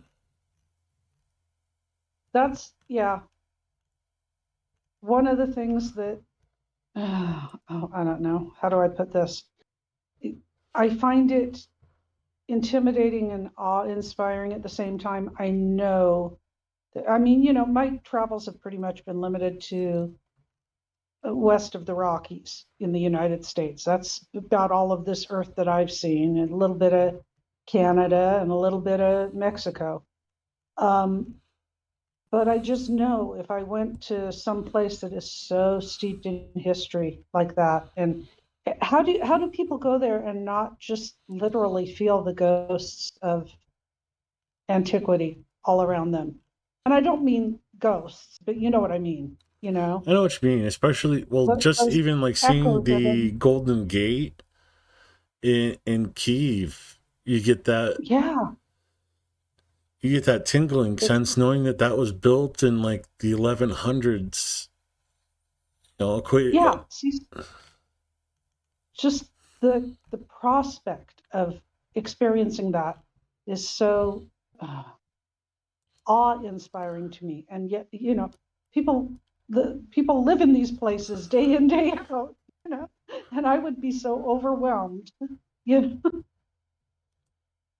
Okay, this is a landscape reserve not too far away. Oh man, that is gorgeous.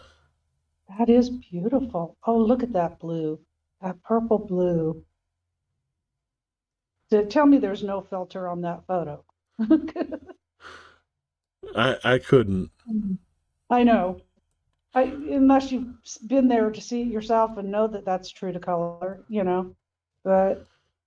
in that song for America, Purple's Mountains Majesty, so there has to be some truth to it.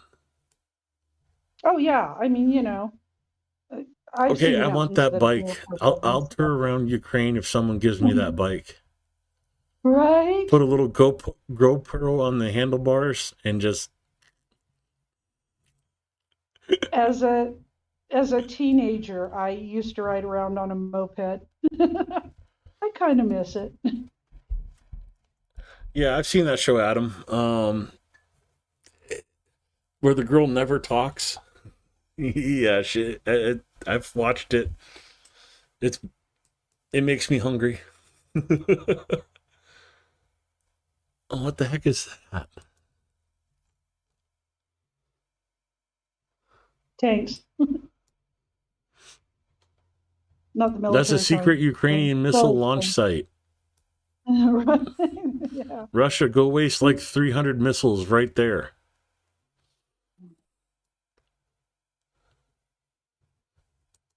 Oh, that's beautiful.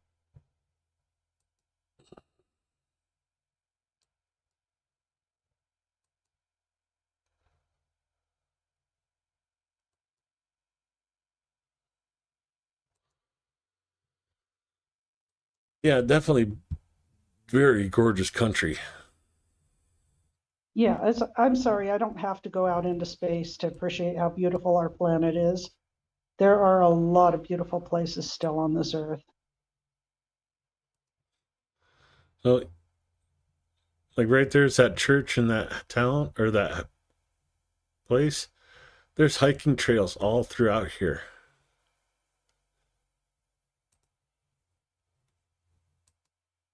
I wouldn't go hiking in that.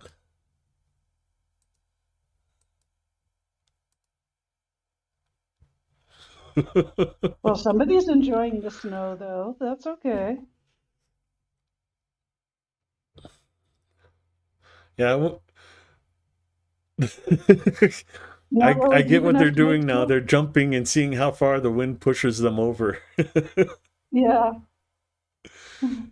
You see how hard that wind's blowing. The kid's struggling just to move I against do. it. He's leaning into it. Yeah. That's South Dakota weather right there.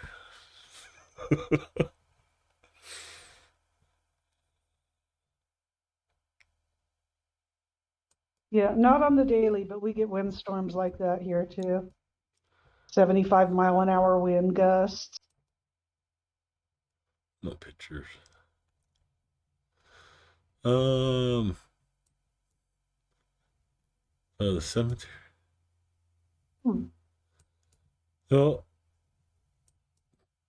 okay, so if you got that house, this is where people could stay to come visit. Oh, If I got that house and it was a summer house, yeah, or they could just pitch a tent on my land, you know? I don't know. I think I'd rather stay here. Well, yeah, I mean, depending on what your budget is and how much you want to pay somebody for lodging. But Oh yeah, definitely staying here. Get my exercise in too. oh yeah, that's nice to have a gym handy. Quackers. Yeah, I don't know if I could do winter with that snow in the Carpathians. That's too much like here. Still a beautiful view though. Yeah, Colorful. there's an idea how much snow you'll get in that area. Yeah. Yeah, it hurts my back just to think about shoveling that.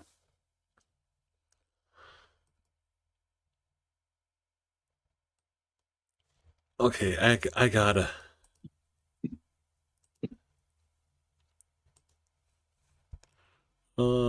Temporary closed. That sucks. Can't even see how much the rooms would cost. Well, it sounds like they just run a winter operation. It doesn't sound like they have summer lodging for any summertime tourists, so.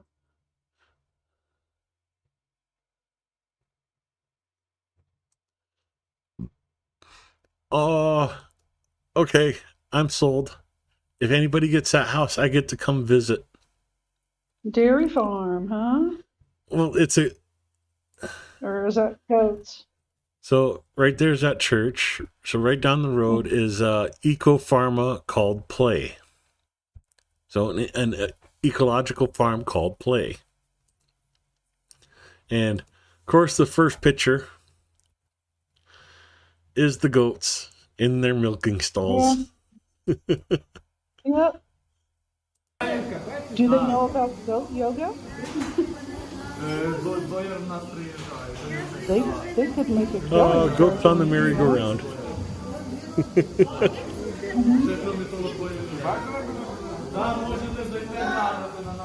Ми на фермі, екоферма. Ось тут козочки, які гарнюні.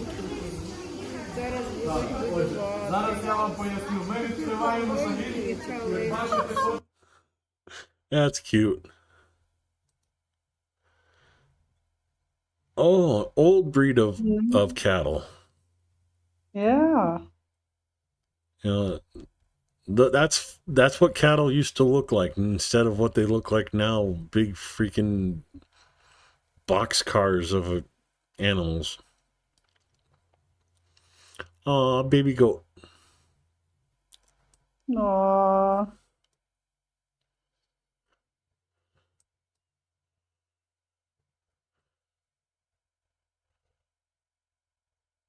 Huh. I wonder what they do out here. Fish, probably fish farming. Could be.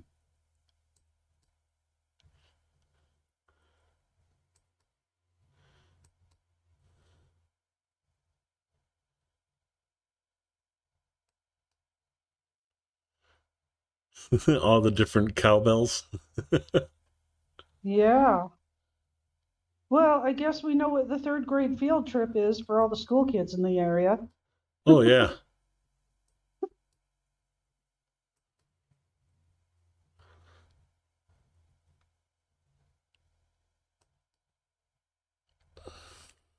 Okay, another goat video. Have to play.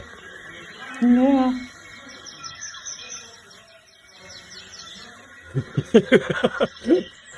That's a cool idea. I never thought of that.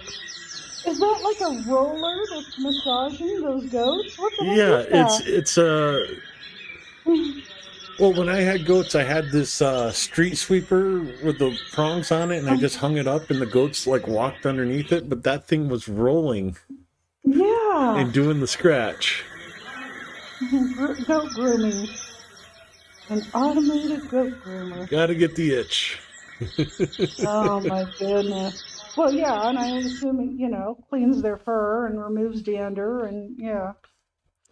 So here you go. 120 hryvnia per kilogram of goat cheese. My goodness. So $3 per kilogram right from the factory, and you can watch the goats get milked. That's neat. Okay, you sold me that house. I'll buy it. And here you are, you wanted to go and live by the ocean. Yeah. Oh, those are beehives. That is so cool. So eco honey too. Yay. Well, like, yeah, these beehives I'm used to. I got like 5 of them in my backyard. But that'd be cool. Yeah. That'd be a cool beehive.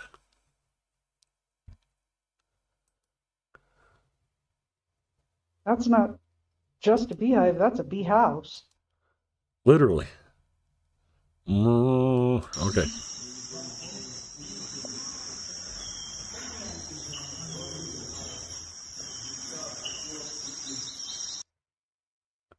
Oh, sheep even. Wow. Sheep on the carousel. I wonder if is that a cow or a water buffalo? Whatever it is, it looks like a water buffalo, but it looks so inquisitive. Yeah. Yep, goats are escape artists. Right. Okay, If they can't get out, they'll eat their way out. and just to be a bit of a jerk about this, even something as mundane as something to separate the goats when they're eating.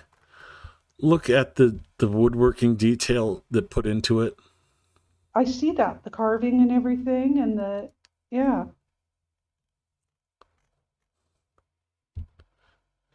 And that's just to keep the goats separated so they eat separate. Yeah. But just the pride and workmanship of that. My goodness. More beehives. Mm-hmm. More bee houses.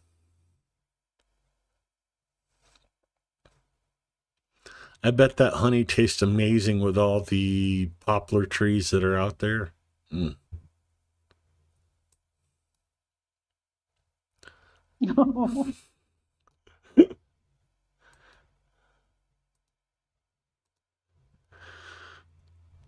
Oh, Look at wow. that. That's amazing. The ironwork. Wow. Yeah, the That is- craftsmanship in Ukraine is amazing.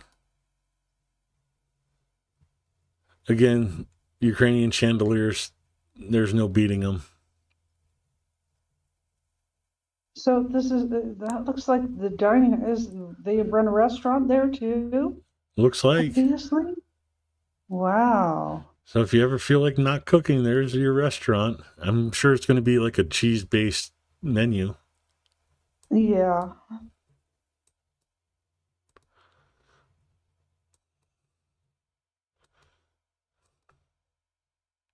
Meh. But again, look at How do you like it here? Meh. Oh my goodness. all the goats.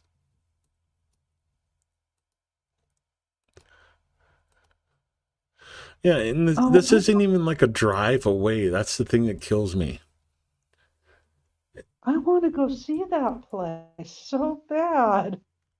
Oh, there's a bunch of things to do with the Carpathian Sich Monument right here, the church Yeah. right there,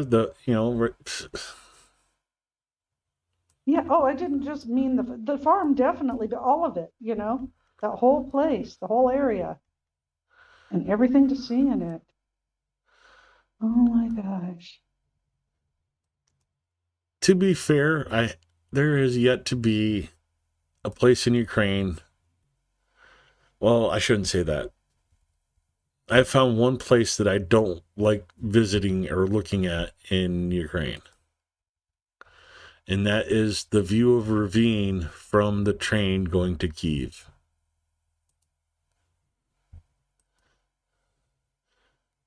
Okay. What's so bad about that ravine? The ravine is the city up here. Oh, ravine. I thought you said a ravine. Not, okay. Not Ravine. ravine. Um, so like here's where the train runs through. And it's like all the old industrial area. And it just looks bad.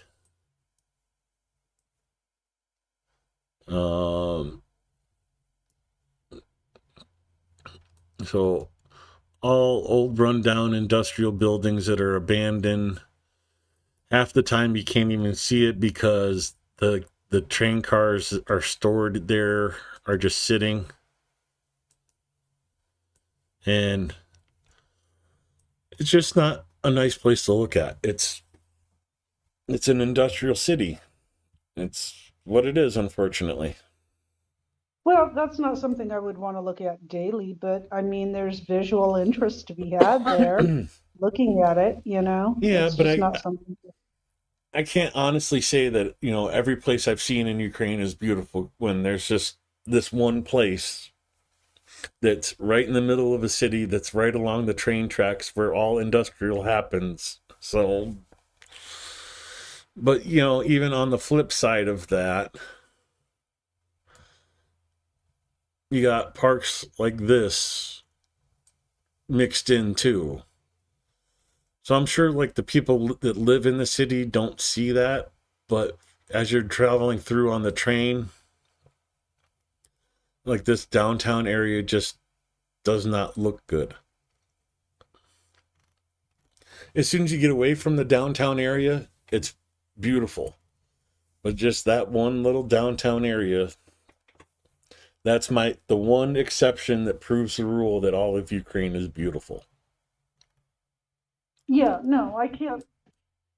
I don't know of any country where all of it is beautiful, There's going to be areas that are going to be run down or, things like that. But as long as it's safe, you know what I'm saying? Yeah. I mean, I'm not going to be walking through Compton in the middle of the night or anything like that, But yeah, as long as it's safe and stuff like that, not everything has to be beautiful to be beautiful.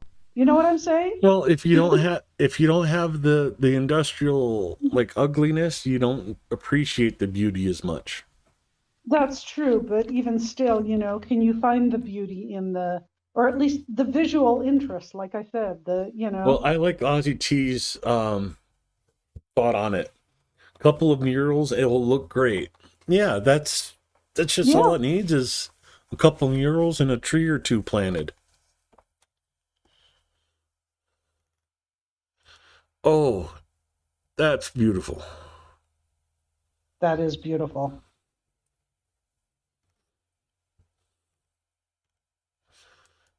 You know,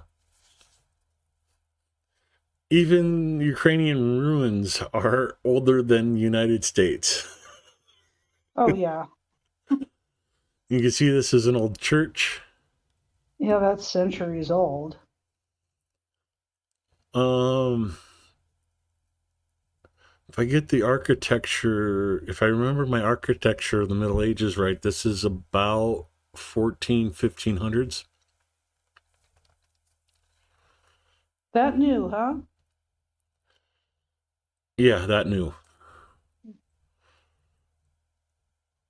Oh, look at that bend in that river.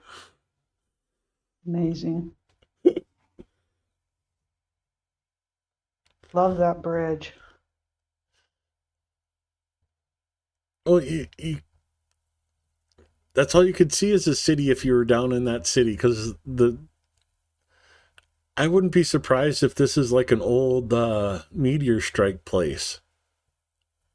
That's like way Well, too yeah, rounded. yeah. Or at the very least, something that was cut at the end of the last ice age, something. But Yeah, I'm yeah, not I'm definitely not could that be much of a media. geology buff Yeah. to know, but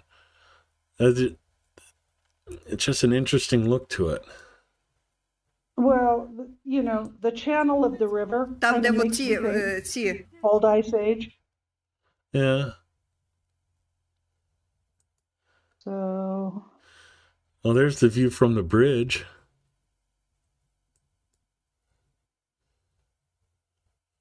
look at that bridge.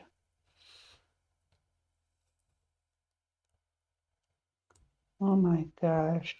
Gorgeous Oh, steel truss bridge. Wow. there's an 1100, 1200s church. Yeah, certainly. Somebody's tagged up. Some people's kids, even in Ukraine. Oh, everywhere. Oh, look at those little bridges walking over the waterfall. Ah. Oh. I like bridges. I've wanted to be a bridge engineer, but I I heard the first part of that bittersweet. sentence and I thought you were going to say I wanted to be a bridge in another life. No, no. Ooh, old castle. Yeah.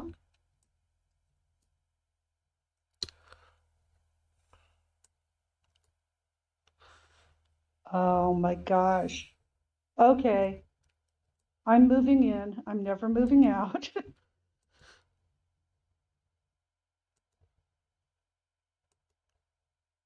And this is just any old random spot in Ukraine.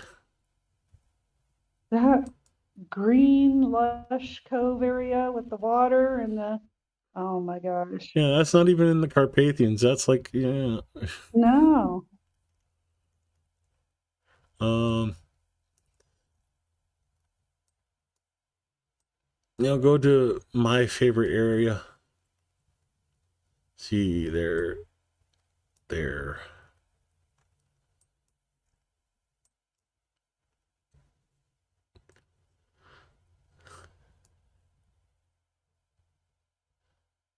Oh, okay, this just looks like a bunch of farm fields here, but if we go...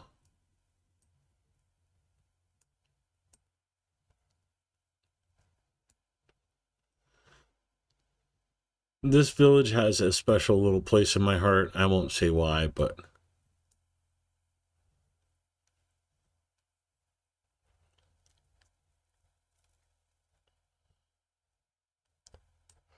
even just an ordinary village in the middle of the farming section.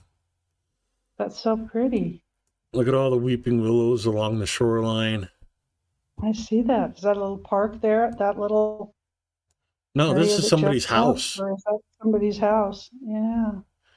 The park in this village is off over here. Like this is Okay. the school right here, and then the playground and soccer field is here. See, I think every town that has water like that running through it should have a waterfront park. Okay. That'd be Don't pretty know much why every they village don't. in Ukraine. Yeah, I know. And a heck of a lot of them in the US too, you know? I don't know why they don't.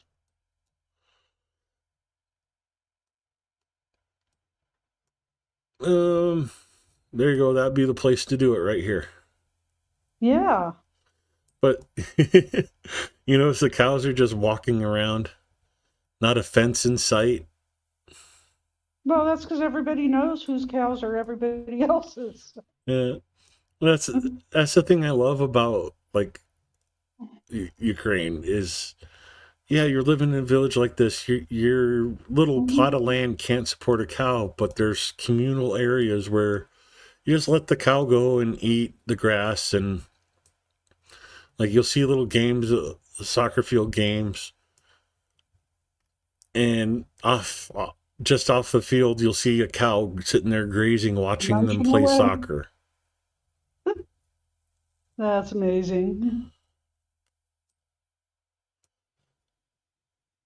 The old hedgerows between the fields.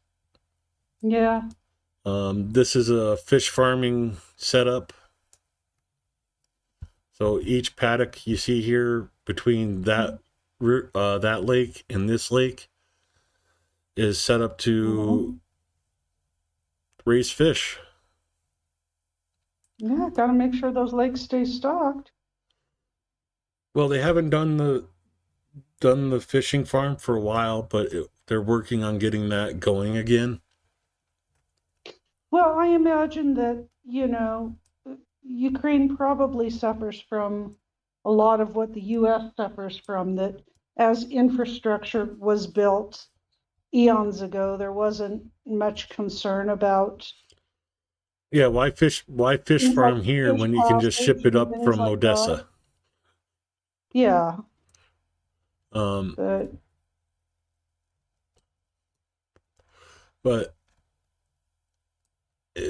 see if you can see it in this one. You can't really see that area in this one. Let me go to the other one.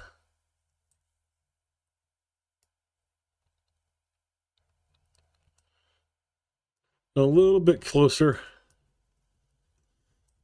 I love the place with the green roof. yeah, it's such a bright cherry green too. Yeah. But this little section back here, with the fishing ponds here, were these shutting down like 50 years ago? Well, not that long, but like 20 years ago. And then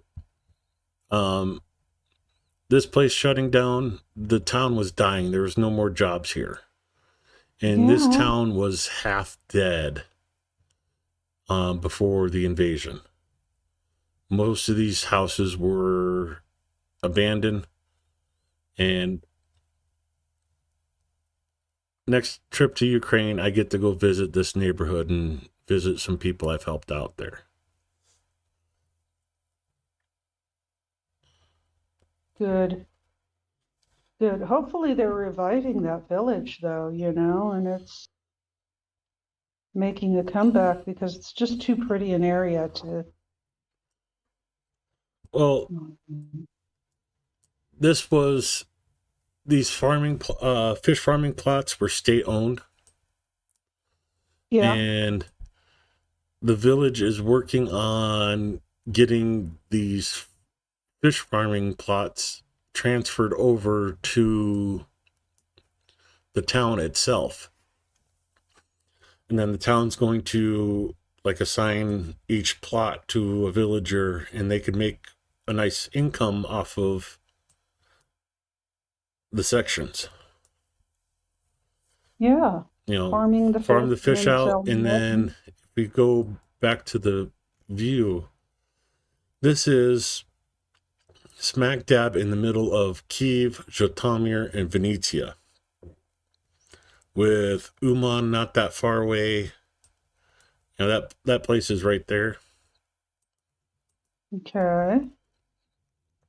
So it's literally like right in the middle of the heart of Ukraine.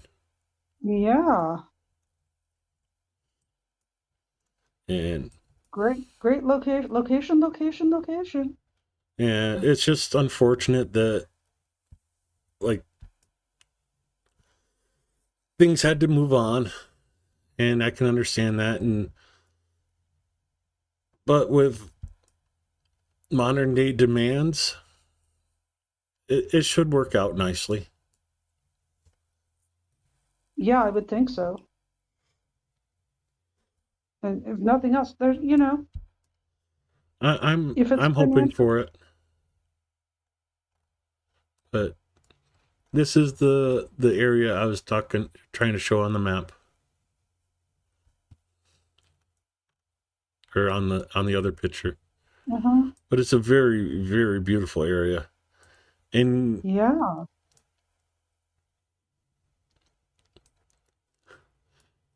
you know, this doesn't do it justice. There's like small little rolling hills all throughout here. And you can't really see it from these drone shots. But there's like a little bit of a rise right between here and then flat, and then the rise back over this way. Yeah, farmland is seldom flat, you know? Yeah. You're going to have small rolling hills. Looks very much like the Palouse of Well, let's see if I Washington can State. find one that's on the ground. This is going to be another drone shot. This lady did so many drone shots of this area. One day I'd like to thank her. Somebody's having a nice little grow right in the middle of the forest. Right? I wonder why. Well, you know, isn't it legal for medicinal use now there? Yeah, it was So it was it could be legalized a in legit 23 operation. for medical, but this picture is from 2019. Okay. That's a pretty big patch of land there, even Yeah. surrounded by forest, to be not legit. So Yeah, I Somebody's just thought that making- was funny. yeah, somebody's making a good tax-free income there.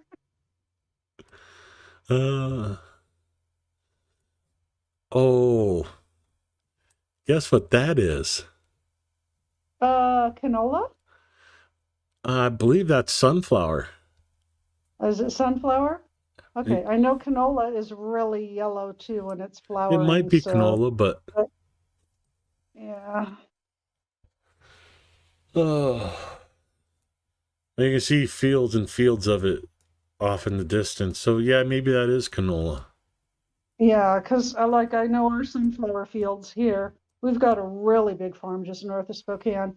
And it's you can definitely see the green leafy in there. It's not the just carpet of bright yellow like canola Yeah, gets. So, but I think that will work out. yeah. Well, with that, it is midnight where I'm at. I'm going to call it a day. Say thank you Yeah, to everybody for coming. I don't blame you at all. Thank you for the chat and the stream and the tour, and It was really enjoyable, Candy. Yeah. It's good to have a nice little stream instead of talking about fires and explosions and everything else. Yeah, that's true. So I'll give my normal goodbye. So thank you for coming to the stream, and I appreciate you being here. I really appreciate you supporting Ukraine. Have a good night and stay safe, everybody.